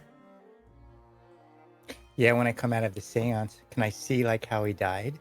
I see his last moments with my medium skill. I need you to make another fear test for me, please. Either empathy or logic. Well, that doesn't matter. They're both the same. Empathy or logic. You got 1 success. That's all you needed. All you see when you try and get a read on how this poor man died are glowing red eyes. It fills your vision, it fills your mind, and you can tell this man was struck, frozen with fear, unable to move, as this creature, the size of a small horse, pounced on him and tore his body apart. Can I see his surroundings? Was he in the woods or a building? It looks like he was at the front door to the church. I think my eyes roll back in my head and I shudder a little bit. Clarence, Yes. I'm feeling a little bit. There's this paper. Can you read it? Sure. Let me have a look. All right. So I've shared another entry in your handouts called the Note on Hammerstrom's Body. And it reads, "To Mr. J. Hammerstrom, meet me at the church after dark. I have some words that may help you in your endeavor. Regards, I, Nystrom." And the note itself is covered in blood. In addition to that, folded with that note is this piece of text, which I will share with you as well. It's called Medieval Text. And it's written in this like font from that you would see in this ancient medieval book with all serifs and all the weird kind of lines and whatnot. And it says, "If you hear the sound of fleeing birds, snapping branches, and loud footsteps, you shall be its next victim. Pray then that your fate will be swift, for the staring into its infernal gaze can plunge even the purest mind into madness. Those who threaten the place of God will suffer its wrath. This fell guardian is our church grim. Larger than a stag, stronger than a bear, and more agile than a lynx, it watches over God's acre. Running faster than a horse, it hunts down anyone who endangers this place. It rests at the place where the Lord's eyes are watching." Can each of you make a learning check for me, please? All right. When you read this note, it becomes obvious to you. The place, Castle Gellenkreutz, the headquarters of the society, has a vast library on Vaesen. And in your spare time, you can do some research there or whatnot. You recall reading about what Church Grim is. And it is, in fact, this lovely little creature over my It's shoulder like a here. kitty. And it is a creature created to protect a church. Clarence, Yes. I'm afraid you might be the next person to be killed. Excuse me? I thought you said you heard a big footstep in the church, and then you saw something in the sky. Surely that means you might be dead. Next. I only took from donations just a little bit. I was running low on funds. I couldn't afford my stay. I was gonna pay it back. I swear.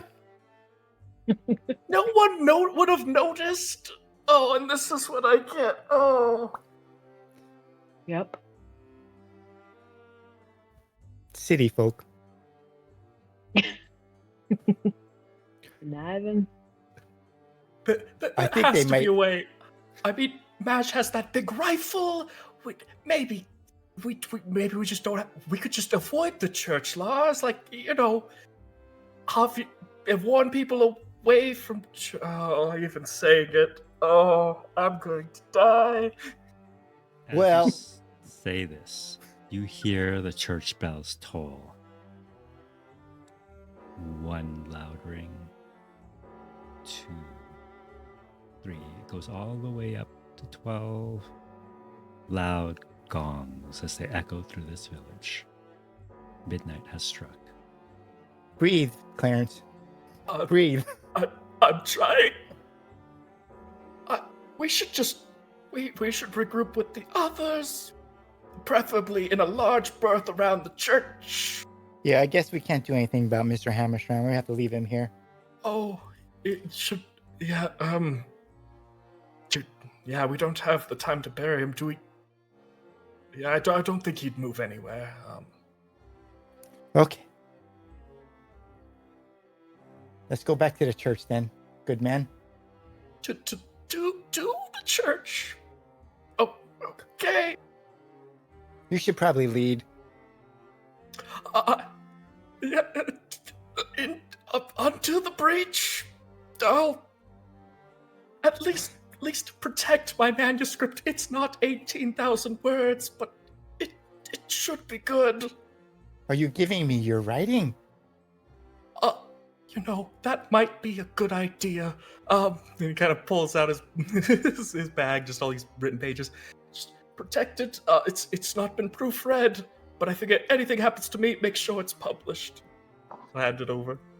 You can trust me, Clarence. Go on, lead the way. I will be right Thank behind you. Lars.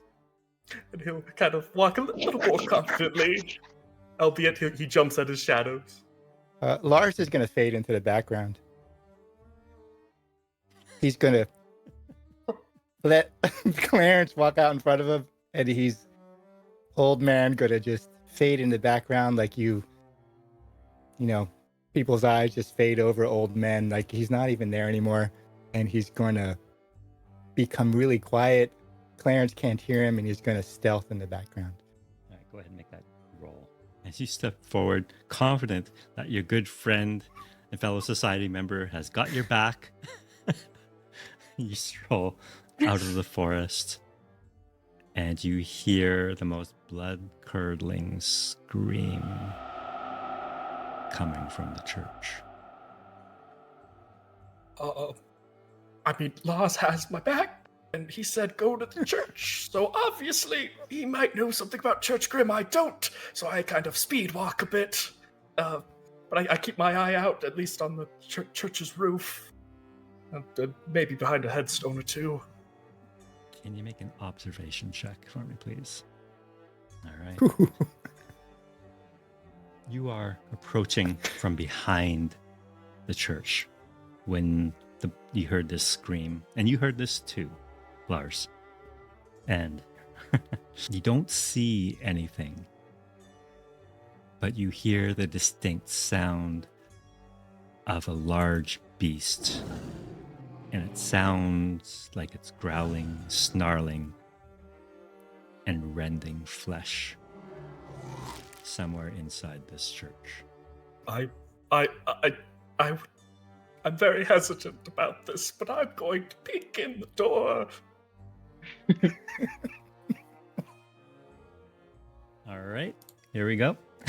That's a little sooner than I Lars- expected.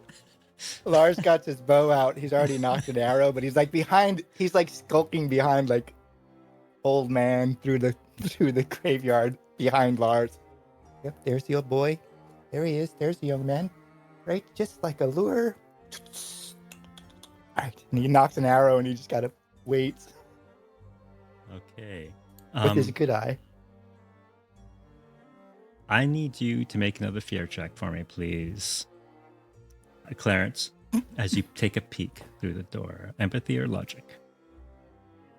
Definitely empathy. He's almost muttering some of the lines, even some of the stage directions under his breath. All right. I might push that. I mean, I feel like he kind of thinks to himself, Lars has a lot of faith in me. He wanted me to go forward. He obviously has something in mind. I'll remind you of this. So you're already going to lose 1 point of mental, like you'll get a mental condition just for pushing. And if you get no successes, you'll lose another one. Ooh. I'm gonna try it though. It's dangerous, but He can't help it. He literally can't. It's like playing the slots here. I know, yeah. He's, this might be bad at gambling. yeah. Oh my god. So, let's see. Oh, all right. So you only lose the one for I might be not following the rules here, but anyway, that's fine.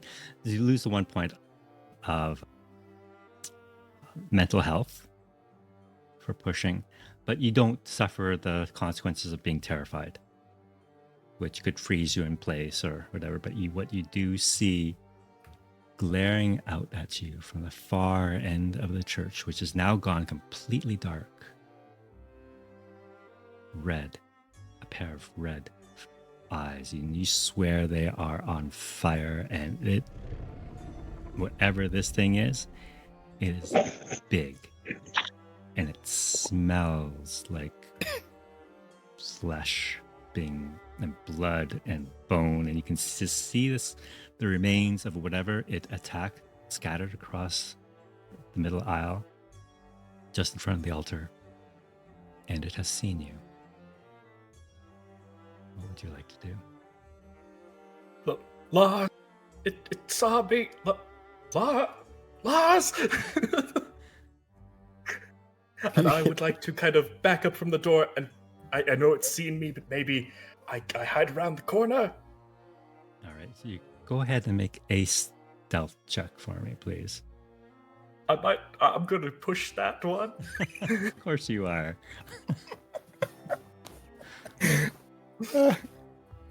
Big surprise. All right, got your success. But this time you lose a point of health because stealth is a physical test. So we'll say you retreat, stumble back away from the door after having seen this terrifying eyes. You stumble, you maybe lose your footing, you trip, you bruise your knee. You get back on your feet though, and you run around. Which way do you go? Towards the graveyard, towards town, or towards the forest? I would think towards town. Seems a bit safer. All right. So you retreat back behind one of the nearby homes and try to hide there. And you can hear the heavy breathing, the snarling, and the heavy footsteps of this creature as it proceeds down the aisle. And it makes its way to the door just as you reach your hiding spot. Lars, where are you when you see your colleague run away?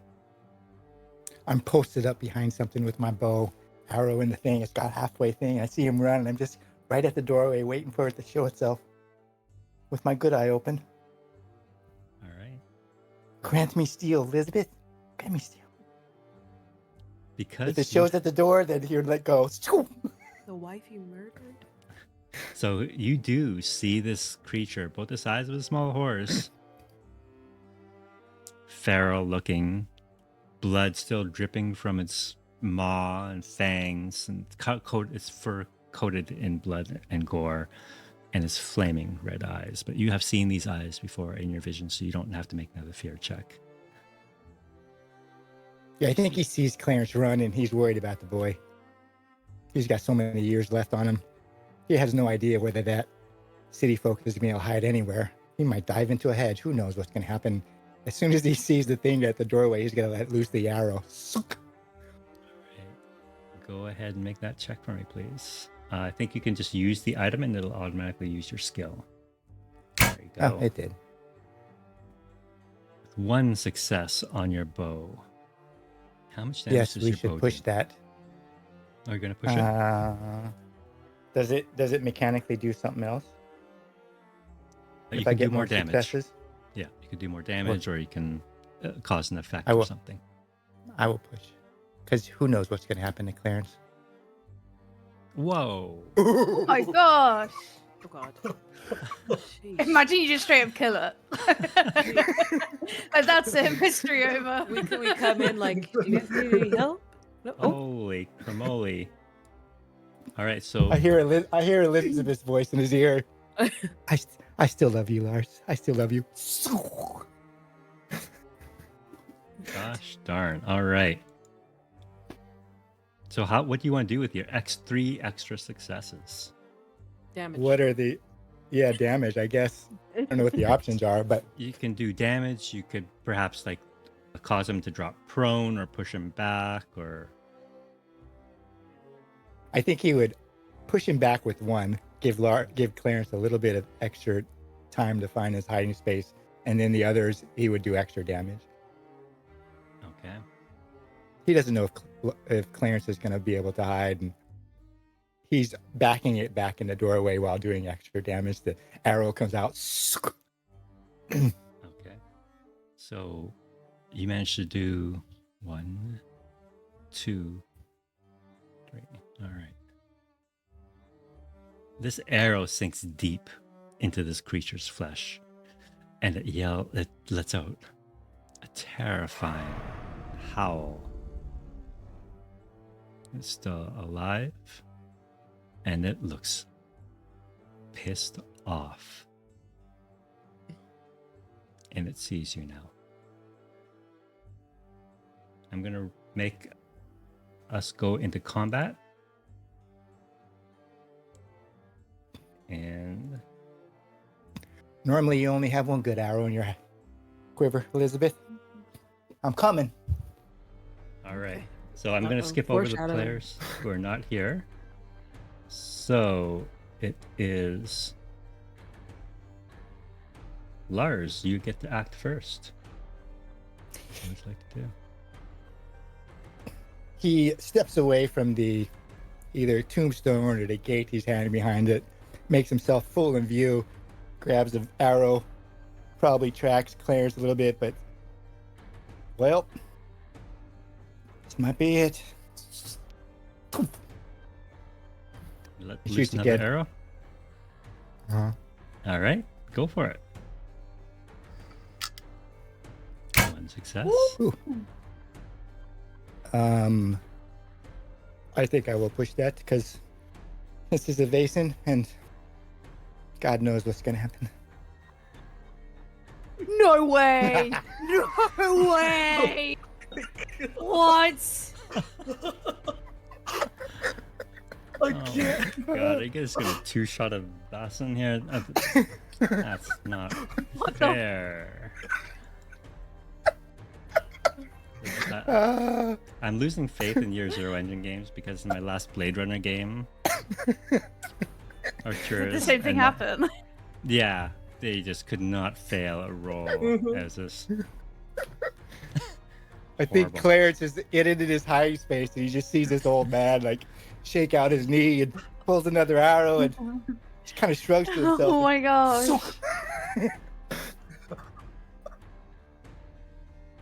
all right. He manages to remove one of your successes, so you still have 3 successes. It's all damage, baby. It's all damage. It's all damage. Jeez. How much more damage can this poor guy take? I know it has a lot of health. And done. Okay. Alright. So, the second arrow, again, finds its mark close to its heart. Or what you think should be its heart. You know you've dealt it another not mortal wound, but very serious wound, and this thing is suddenly looking quite hurt. Clarence, you have run away, you've hidden, you have seen your friend from the shadows launch one arrow, hit this creature, launch another arrow, practically bring it to its knees. What would you like to do?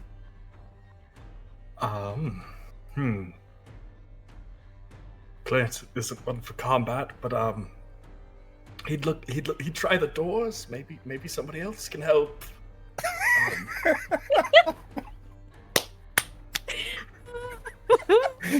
All right. It takes a village, right? So it's very much a panic, just rapping on each door, like it doesn't give time to open. All right. So you try to find somebody who's willing to open the door in the middle of the night after having heard the bells toll and the horrible screams. Okay. I'm going to let you make a manipulation roll here, but you're going to need 3 successes to get someone to open the door for you. Okay. Oh my God. So, tears, madly tears, as please, for the love of God, my friend is out there fighting a beast. He needs help. Rally your courage, please. You guys are He doesn't have long. All right. You see a burly man with a thick, like lumberjack's beard and mustache. Just groggily open the door, look at you, just, what are you going on about at this hour? Please, the beast, it's been spotted, but it's taken a mortal wound. It just needs the final blow. My friend, he's in danger. If you come with me now, I know we can slay it and the town can be saved. He looks past you towards the church. He sees this creature in the doorway to the church and says, bloody hell. And grabs his massive lumberjack's axe and he starts running towards the church. Thank you. I will chronicle your exploits.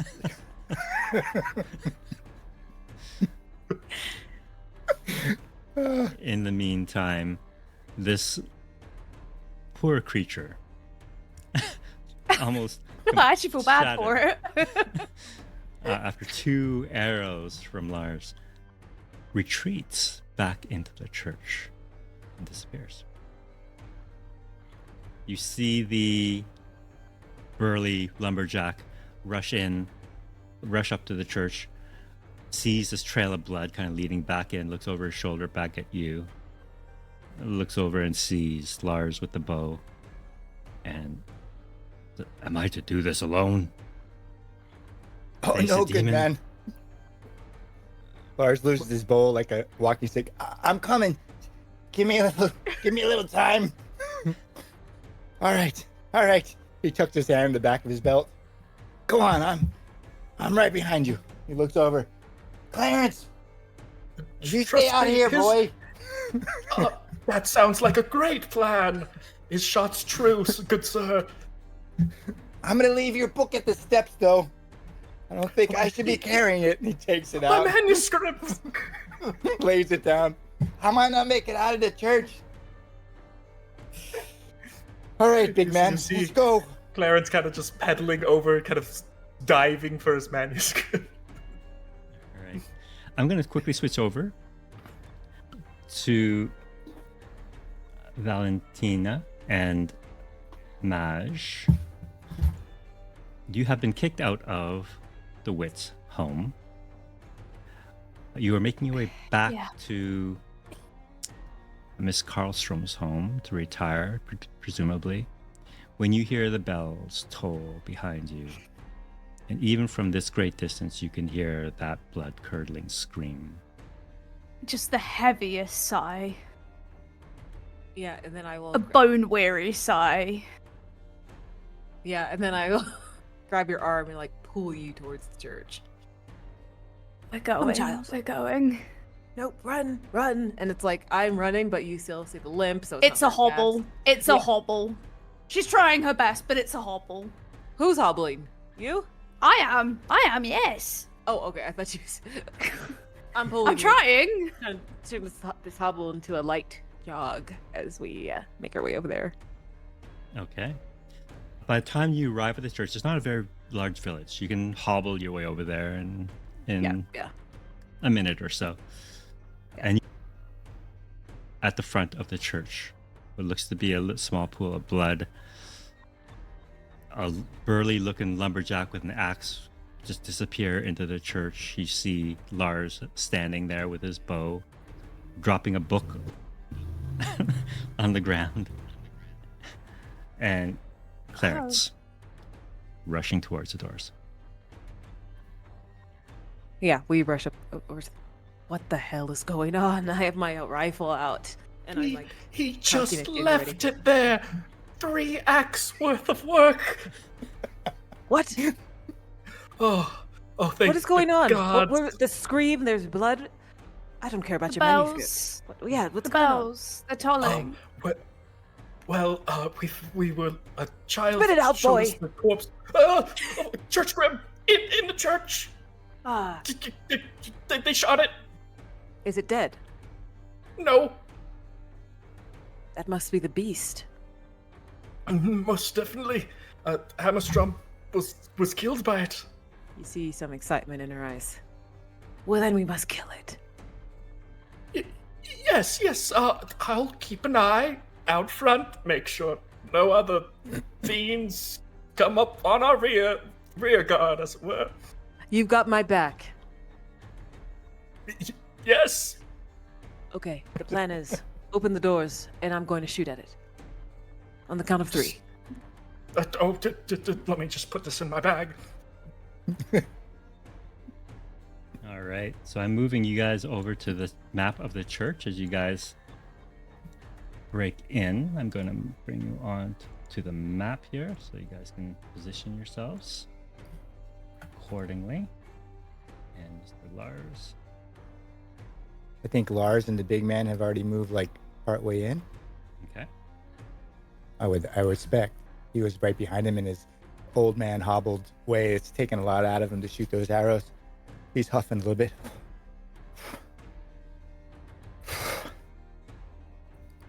Okay. I'm at the entrance here. Clarence, you open the doors for me, and then I'll shoot. Oh, of course.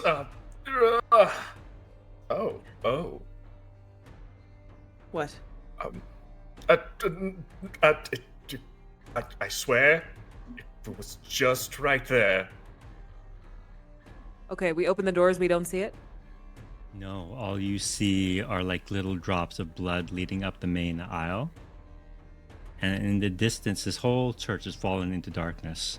So it's quite dark, but you do see what looks to be something on the ground at the far end, near the baptismal font.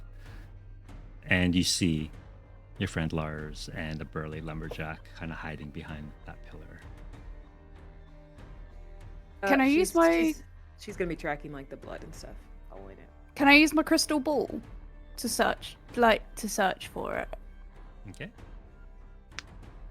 I'm pretty sure it says use the crystal ball to search for clues. So I'm like, yeah, that seems like the prime time. All right. Yep. Go ahead and make that observation check, sorry. And you can use your advantage how do I now. roll? If you like. This is like my first roll. What am I doing? This is like my first roll. Test or view or Test, yeah. Test. or do I just press empathy? Or No. There you go. I did it. Observation. Oh gosh. Did I get 2 1s? That's so me. Wow. So you can use your advantage here if you like. Remember, you prepared that advantage too. I did. So you can roll. So 2 do more. I just roll again? Yeah, just go ahead and roll again because it's 2 dice. So same thing. Amazing. Sorry. Thank you. No. Well, How would that's she- 2 up Two from last twos. time. How would she only have 2 dice though? She's rolling observation, right? It rolls observation and Yeah. empathy. I'm gonna check. She her should have sheet plenty. here. Yeah, her sheet must be wrong. That's really low. Like no. It was a preset. I just pressed the button. I just pressed it. Yeah, Right. 2 empathy and nothing in observation. Really? Oh, so it is That's 2. Oh, damn. Yeah. Yeah. There's not much going on there in the empathy. Sheesh. Everyone else is pushed, so I'm gonna push. All right. You get to roll those. Just hit the 2 push buttons beneath each of those rolls, and And then Woo. that one. all right. Man. No successes. You're going to take a Hey. mental condition for training. Describe to me how frustrated you are as you try and peer through this crystal ball to find what you're looking for.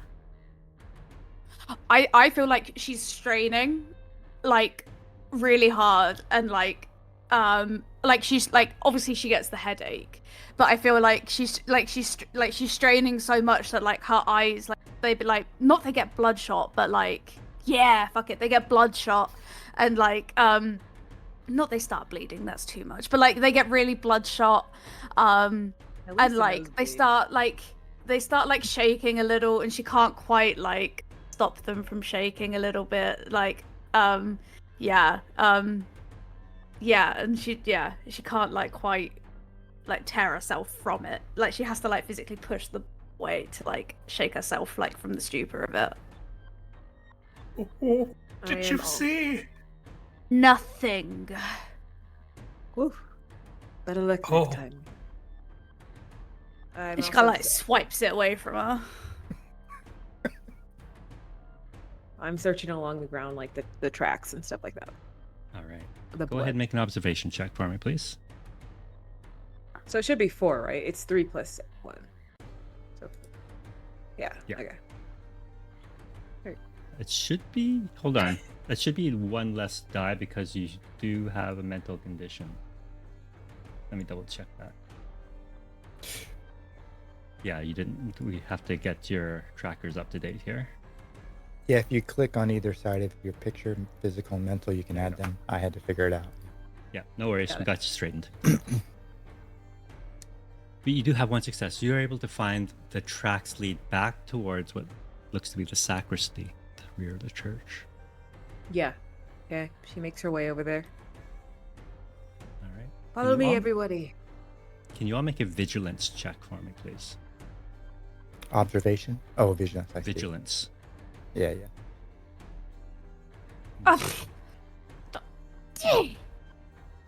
Lars has please- found himself a pew. Did you roll, Valentina? Did Valentina roll? Of course I did. You did? Where? I don't see a roll. I don't see you roll Uh, either. I rolled 4 and got 0 successes.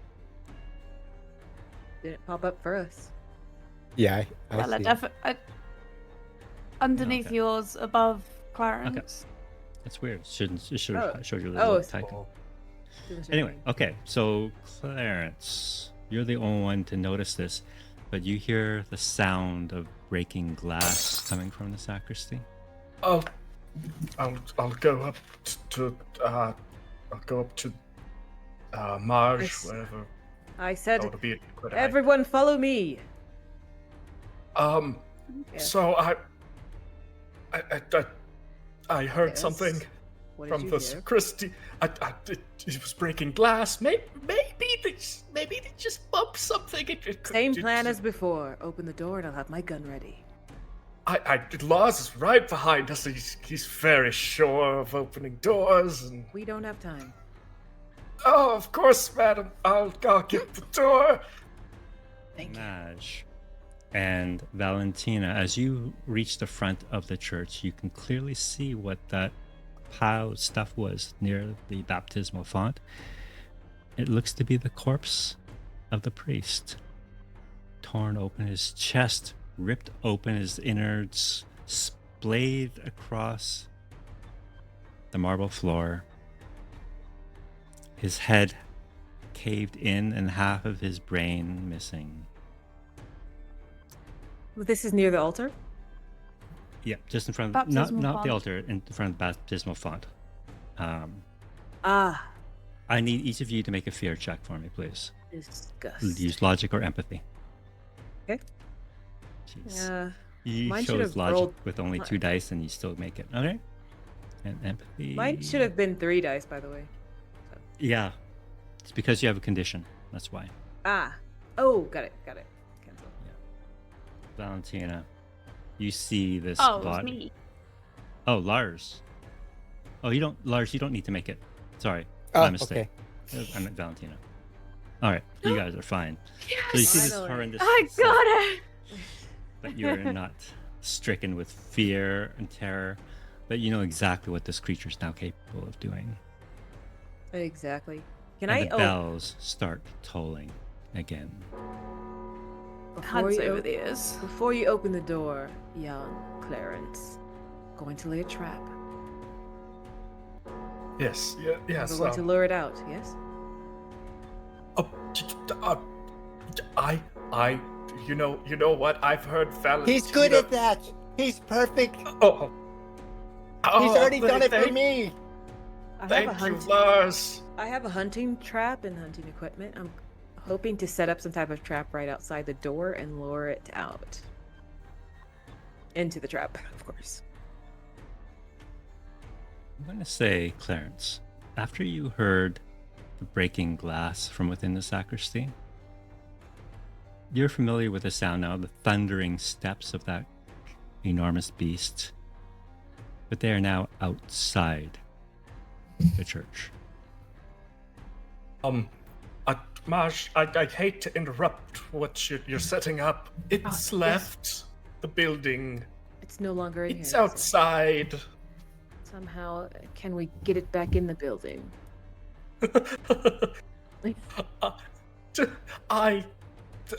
I mean, we could, but you know. No matter. She'll pick up the hunting trap, put it back together. It's bleeding.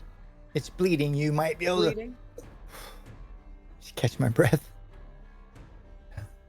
You might be able to follow it. Okay. If it's meant to protect the church, what if is we Is there another door out of here? attack the church? Out of here? Oh. I mean, we could do that. Well, Clarence will move over to this baptismal font, see if he can push it over. Are there Bibles on the pews? There are the Wait. hymnals. So that's what's in the pews. Not so much the Bible, but their hymnals, so with the choir, Is with the there- songs and stuff. Is there water in the baptismal font? Yeah, there would be water. And You can go throw ahead the and make a books in the force water. check. Can I help him? Would that help? Yeah. Yeah. Oh my God. Force is 1. Jeez. He makes a big show of will- it, but I you will can see it's not budging. I will do. Can I do my own force check? I was gonna Yeah. try to help him, but I realized, my God, move to the side, Mister Glenstone. I've budged it. You're good to go. I'll try myself. Oh, this thing is not budging. I have a tinderbox. Do it. So can I set them on fire? The hymnals. Yes. Yeah. That they seems are a bit certainly flammable. extreme, but yeah. This feels really wrong even to RP, but Do it. yeah. Yeah, she'll just go along the sort of pew and just as she goes along just light a match and drop on them. Like as she goes along, just I will. the pew. I will get on the other side. I will have my hunting knife, and I will start stabbing all of the books and the hymnals and all that stuff, and ripping it all apart on this side. All right. You see the lumberjack looking at in horror at you guys. What in God's name are you doing? Don't worry about it, good man. We need to get up to the bells. It's up on the bells. Don't worry. They can't do much damage in here. Where's the ladder well to the bells? Where's the steps? It has to have steps inside. We'll go up. You hear the bells ringing? It must be up top. Let's go. You and I, we are men. Let them do what they're doing. I'm tired, though. The lumberjack, it just says, no, you're all demons, spawned from hell. I shall not let you desecrate this church. And he runs out past you, out the front door. Wait. It's out there. Why? I Is take an arrow. He's No, trying just to kidding. stop us by running outside. I don't understand. He was going to Stabbing. get more people, I suppose. You guys can tell. He's running out to get help. I am. I pull out my rifle. I shoot at the altar. Damn, you guys are going all out here. Okay. Lars Okay, looks you- for steps leading up to the This bell. is actually cathartic bell for me, tower. RB. Actually, I feel good. All right, you can get to them through the sacristy. So if you get Okay. in there, you find it's not so much steps, but a ladder. Yeah. That will take you up there. And when you enter the sacristy, you can clearly see the shattered window where the beast left through, glass littering the floor. There are notes and books scattered about in the sacristy. But you climb the ladder to the bell tower. Well, I call for Clarence. Clarence, come up behind me. Oh, I may falter a little okay. bit. You can put your hands on my bum if I need a little push. And he starts climbing. Yes. Come up the ladder. Come up after me too. Gunshots yes, in the back, in the but background. I am curious. There's a lot of notes and books in this room. Anything catch my eye? Go ahead and make We an don't have observation time. check. What do you? What? There's no time. Oh my goodness, all those dice. What a shame, such literature scattered. All right. Alright, I'm no coming, pushing? Lars. Okay, no pushing. Why are you feeding his addiction? Don't tempt him. There are You wanna clues in push? this room. I'll just tell you that much. You don't want to Okay. push? You junkie. Does it Alright. sound like this thing's coming back at all? No, yeah, in we're fact, completely you all- trapped. Oh in this place. no! You all Well, hear a number of Fury- things going outside. It's not working. You hear a number of things going on outside. You hear yells, and but you also hear distinctly, faint from this distance, and since you are in the church, a woman scream, and then the voice cut off mid-scream, suddenly. Is it because she sees the state of this place? Why is she screaming? Is she in This here? is a scream you hear somewhere in the village. Oh, okay. I thought she was in here. Yeah. Follow the screams. Let's go, Val. I climb up to the bell Okay. tower as much as my old body can take it. Is the bell still ringing? The bell rang 12 times and it just stopped ringing by the time you got up there. But from this perch, you can clearly see, you have a good vantage point of the rest of the village here. Can you make an observation roll? You're going to see something, obviously, but I just want to see if you managed to pick up on some other stuff, of course. Oh. All right. Nice. So, you see a number of people gathering. But these people are all wearing black robes with hoods, much like what I am wearing. You cannot see their faces. And they are approaching with torches, slowly, purposefully, towards the church. Is Clarence with me? I think he's having a hard time on the ladder. You can see him slowly making his way up. Clarence, go Yes. back down and go out the window. Oh, Go out the window, boy. I just got halfway up this thing. Fine, go out. I think we might be in trouble. Hurry now, don't go out the front though. Go out the window. Okay, we'll do. It goes a little bit faster. You, with that second observation roll, though, that second success, you see something else. You see that one of them is carrying what looks to be the unconscious body of a young girl with a hood over her face. You know it is the young girl that you met earlier that night by the long red hair, the braids kind of trailing out from beneath the hood. Damnation. Clarence, are you married? What was that? Are you married? Am I carried? Are you Oh married? no, I'm not married. Yeah, I know. Well, don't get married. He goes climbing down the thing. Do I still go out the? I'll go I out don't the know. window still. I saw some black cloak figures carrying the girl we met earlier Oh, towards the church. whatever for? I don't know. My eyesight isn't that good. Madge, you're standing just outside the front doors of the church. Yes, we're outside now. Okay, you can clearly see these hooded black figures marching solemnly towards the church. Yeah, she has her rifle pointed at them. And she yells, "Show your face!"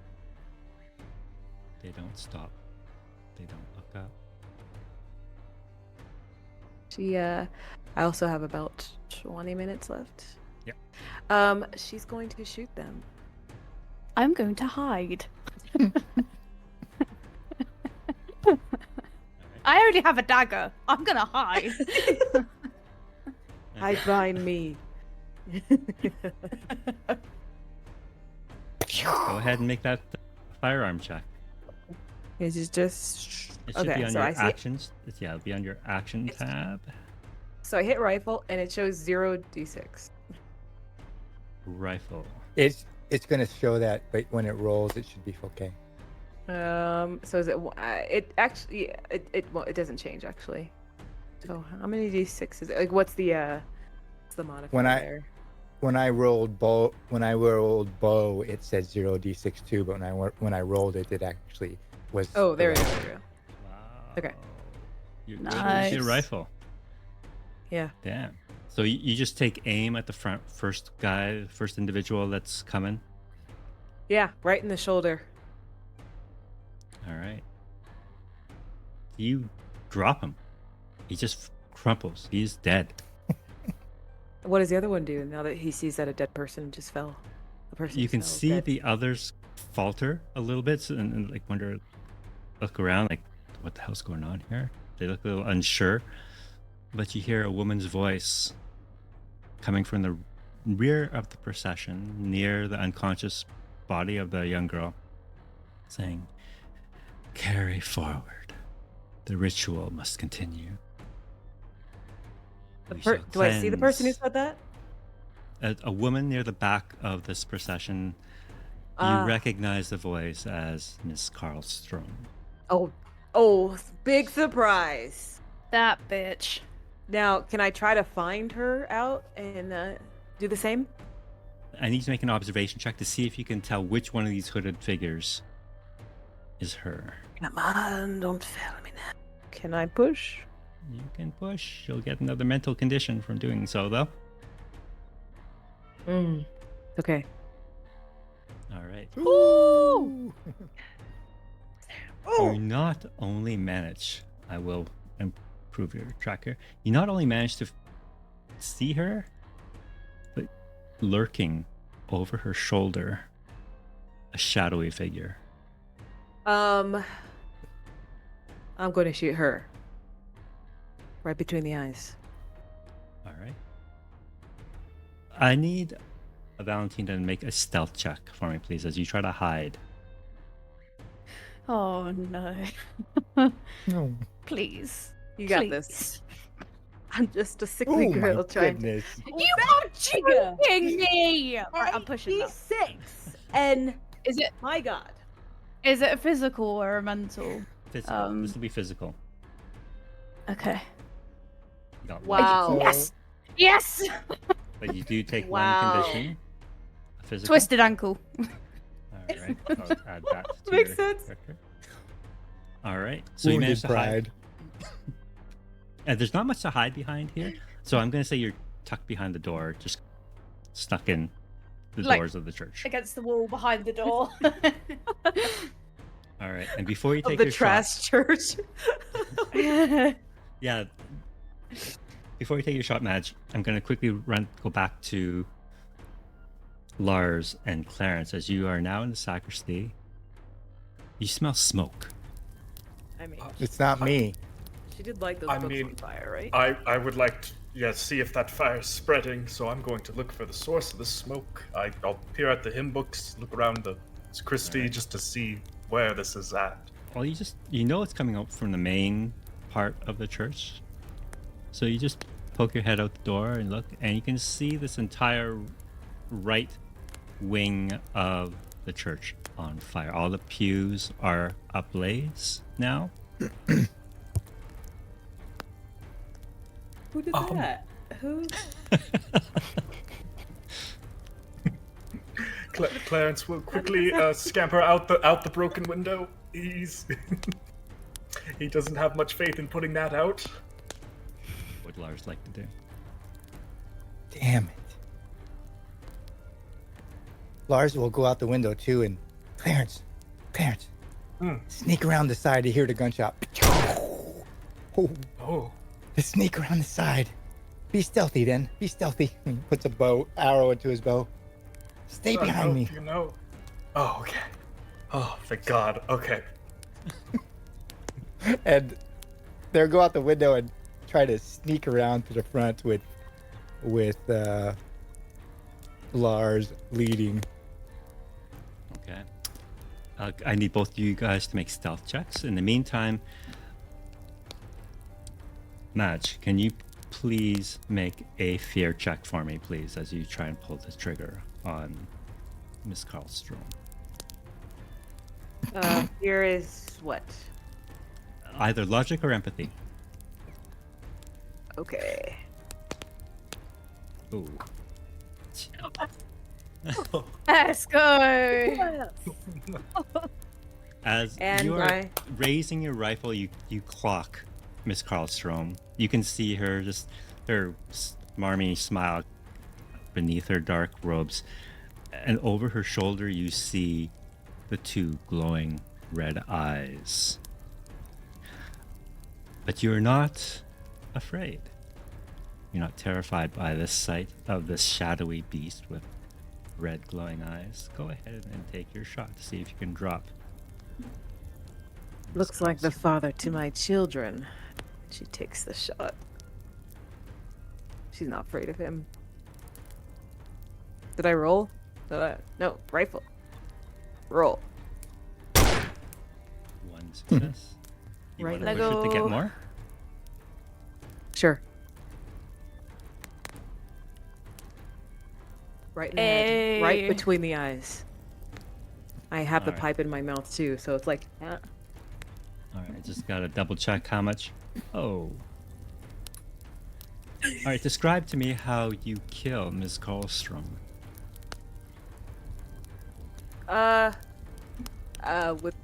With precision? I don't know what to say. I just see a calm come over her. She takes a what is it called? She takes a puff Drag. Of this. Yeah. Someone who doesn't do it at all. Yeah, she takes a drag. When she lets it out, she fires right between her eyes. All right. You see her stand there frozen for a brief moment, her eyes wide in surprise, before she just crumples into a heap on the ground. As soon as that happens, all the other robed figures are turn into a state of confusion. It's chaos now. They're just all running around. Oh my god, she's dead. She killed her. And they're running around. Some of them throw off the robes, and you realize they are completely naked underneath their robes. And they just start running around. You don't have to. Okay, keep the robes on, people. Listen, I wish to kill no more innocents. Explain what the hell is going on. Do I still see the creature, actually? My theory was that it was attached to her, and that if I killed her, it would not be there anymore. Huh? Obeyed her, Ah, but it was not attached to her. This is a church grim. It defends the church and those who desecrate it. It will we kill. did desecrate it. We straight up desecrated that bad boy. It should hate us. It certainly does. And in its turn, it comes galloping towards you. It's like a horse charging you. You drop, Miss Karlstrom, but as soon as you do that, these red flaming eyes leap forward and just shadow. And the closer it gets to you, it materializes into this enormous beast. And because you took your She action, reloads. Yeah. you'll get an attack. Okay. I'm going to roll 8 dice. Okie dokie. All right. Now, this It's is wounded. there like heavily wounded. HP somewhere? Yeah, so you'll get a second physical condition. I'll just increase that for you. So you're at 2 now. I should only have one. I don't remember getting because I have 2 mental and then 1 physical. Now you failed another physical someplace else. Forget where, but Pushed. Okay. oh yeah, you maybe pushed the physical test. All right. So now the shadowy creature, this Vaesen, this church grim defender of this church, it knows that you desecrated it. It knows that there's another person inside this church that has desecrated it. And it will not stop until both of you are dead or it. Oh no. All right. So Is there I'm some- going to do Oh. initiatives now, really quick. Okay. This thing is almost dead, so should take you that long, hopefully. So go ahead and Clarence, you are first. What would you like to do? I am. Well, I see these cultists. They're without a leader, without a guiding shepherd. You know what? It's gonna be hard. They're running all over the place, but I'm gonna try to rally them up. Maybe they'll help us out. They brought this thing, but maybe they can get some redemption. And I'd like to draw upon my That's the advantage, like the spirit. plays, the heroic fantasies, and I want to enthrall them with what could be their finest hour. Okay. Go ahead and make that inspiration check. And then I'll roll those extra Okay. dice. Let's go. Hey. Yes! Hey. Oh. All right. So you see probably about 24 naked villagers running around madly in the middle of the night. You yell out your words of encouragement and offer of atonement and manage to stop 3 of them. Some others are out of earshot. They're gone. They've run into the forest, whatever. But 3 of them stop and they say, "What have we done? We have the blood of children on our hands. What can we do?" And while I cannot promise that you can wash that blood off your hands, what I can promise you is a moment to stop the blood from running. This thing is running rampant, but if the people who can stop it, they'll be remembered for that, at least. And you can die knowing that you had a hand in this. So bolster your courage and go and charge at that thing with everything you have. Oh wow. Let's go. I knew The- this was a weird sex village. So naked. these naked villagers are inspired to hurl themselves at this horrible creature. Wow. Okay. All right. So they'll just lunge forward and they'll just have, this will possibly give you advantage in your attacks on this thing for the rest of you. Okay. Valentina, what would you like to do? Where is it currently? Why do you already look scared? And does is- it know exactly where I so- am in the So church? you're hidden behind the door here, and it is right in front of Yeah. Madge. It is engaged with Madge. Okay. and the building's on fire. And the pews are on fire behind you, yes. Who could have caused that? What the heck? Okay. Okay. Do it. I'm just gonna wait it out. Wow. You know, Wow. Sticking to her character to the end. I just a round or 2 more. Just try not to cough because of the smoke. Try not to give away the position. There's no way you're not coughing right now. Shawl Your is, regular like, cough literally- and with the smoke in like- this building. She's like shoving the shawl like in her mouth to like, stop the smoke, stop her coughing. She's like trying to crouch down a bit more because heat rises, smoke, Yeah. Cowards might help, but I only have a dagger. So. Gosh. Yeah. This is a one shot, Meg. I mean, just go for it. My God. We're about to finish. Yeah, I just have to You're roll doing another great. 29. Okay. Okay, I'm going to shoot at the thing. And can I use my advantage at this point? I haven't used it yet. The problem is it is in melee range from you, and you're trying to fire a rifle at it. Can I move back? That would be your slow action to try and get some distance between you and it. So you would not be able to fire this round. Yeah, I'll use the rifle butt then, and Okay. then with advantage. All right.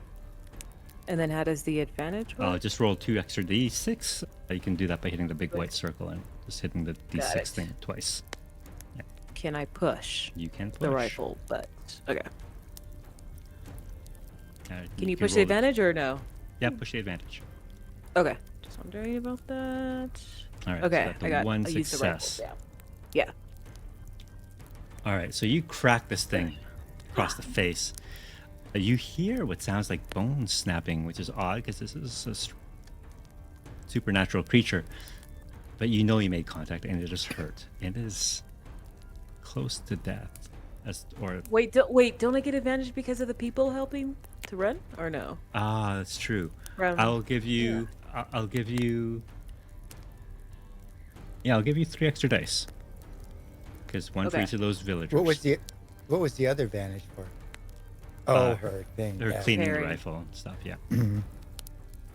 So, Come on. one more. You can. Since you pushed, you can roll those 3 again too. Oh, okay. That goes with the push. Nothing. You just need one more success, guys. Just need one more. If Valentina wasn't a freaking baby, I'm looking at you. Could have thrown the knife. Gosh. Lars, you're up, and I shall warn With you. my weak. If this, if the church grim gets to go, it gets to take 2 actions. Switch over to my phone. I see that Lars and Clarence, they're skulking down the side of the church, and their stealth rolls were terrible, and they're probably bickering already like old married couple. They haven't been around that long, but you know, Script laws. right? He's going, "You're too close. Back up. You're on my feet. Oh my God, you're making so much noise." And then he gets up to the edge, and then he pauses. He grabs the arrow and he knocks it, and then Clarence's voice rings out, this theatrical voice where he's yelling at this thing, and he looks at him and he goes, spits on the ground. Those are some damn fine words, Clarence. Damn fine words. And he sees Mars in combat, and he goes, "Oh, see if I can pull this ball back once more." All right, let's see if we can finish this. And do I get the advantage rolls for the guys or no? It can only be applied to one thing. Oh, okay. No. Because Then I'll just push these because yeah. So this is a little different. You have managed to vanquish a Vaesen physically. Its physical form, anyway. Okay, so you can describe to me how that looks like.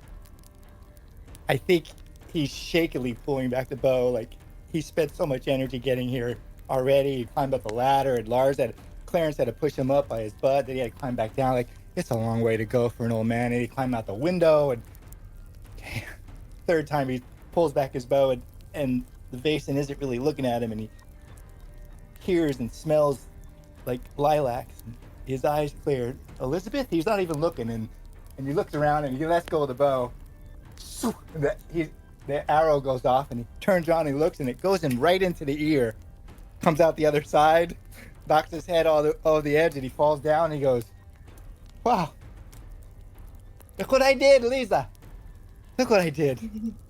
I still got it. I feel like I'm, well, maybe not 20, 32.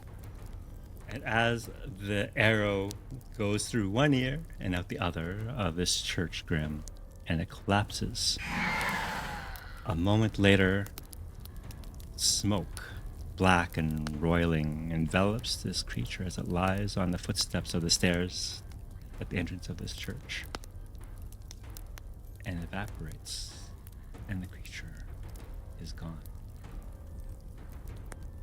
That's where we'll end this mystery, since you did technically vanquish the Vaesen.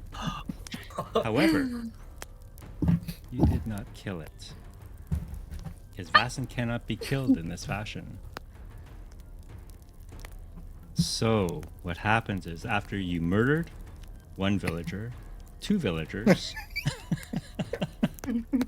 broke up some weird nudist cult, Dorothea, Desecrated the church. the little girl's mother, was killed by the beast. So was the priest. You did manage to stop the ritual sacrifice of the young girl. But a few months later, when the Vaesen has had a chance to reform and recover, it now has a vendetta against two of you. And for the rest of your lives, you will have this thing haunting you, stalking you, until it gets its vengeance. Ew. Well, hopefully it's Which me enough, two? Clarence, because I'm Which not going to two? live very There's long. a chance. There's a chance. There's a chance it's not me. All right. Well, thanks so much, guys. We'll wrap up there, but thanks so much for hanging out with us, and happy Halloween. While you're here, feel free to check out some of the other shows and stuff that we have going on. Looking for Mom, Meg, and Arcturus, you are members of the Electric State podcast and the City of Mist. A game going on right now. Shallow Lines, you are kicking off. You started a Mothership game. There are a few episodes in, I believe, already. Mm-hmm. And Maya has a ton of stuff going on to City of Mist, the Electric State. I think something else. What am I missing? She has at least a half a dozen games, I think, going. Lose track of them. But anyway, thank you so much for hanging out with us, and hope to see you again soon. Thanks. Bye, guys.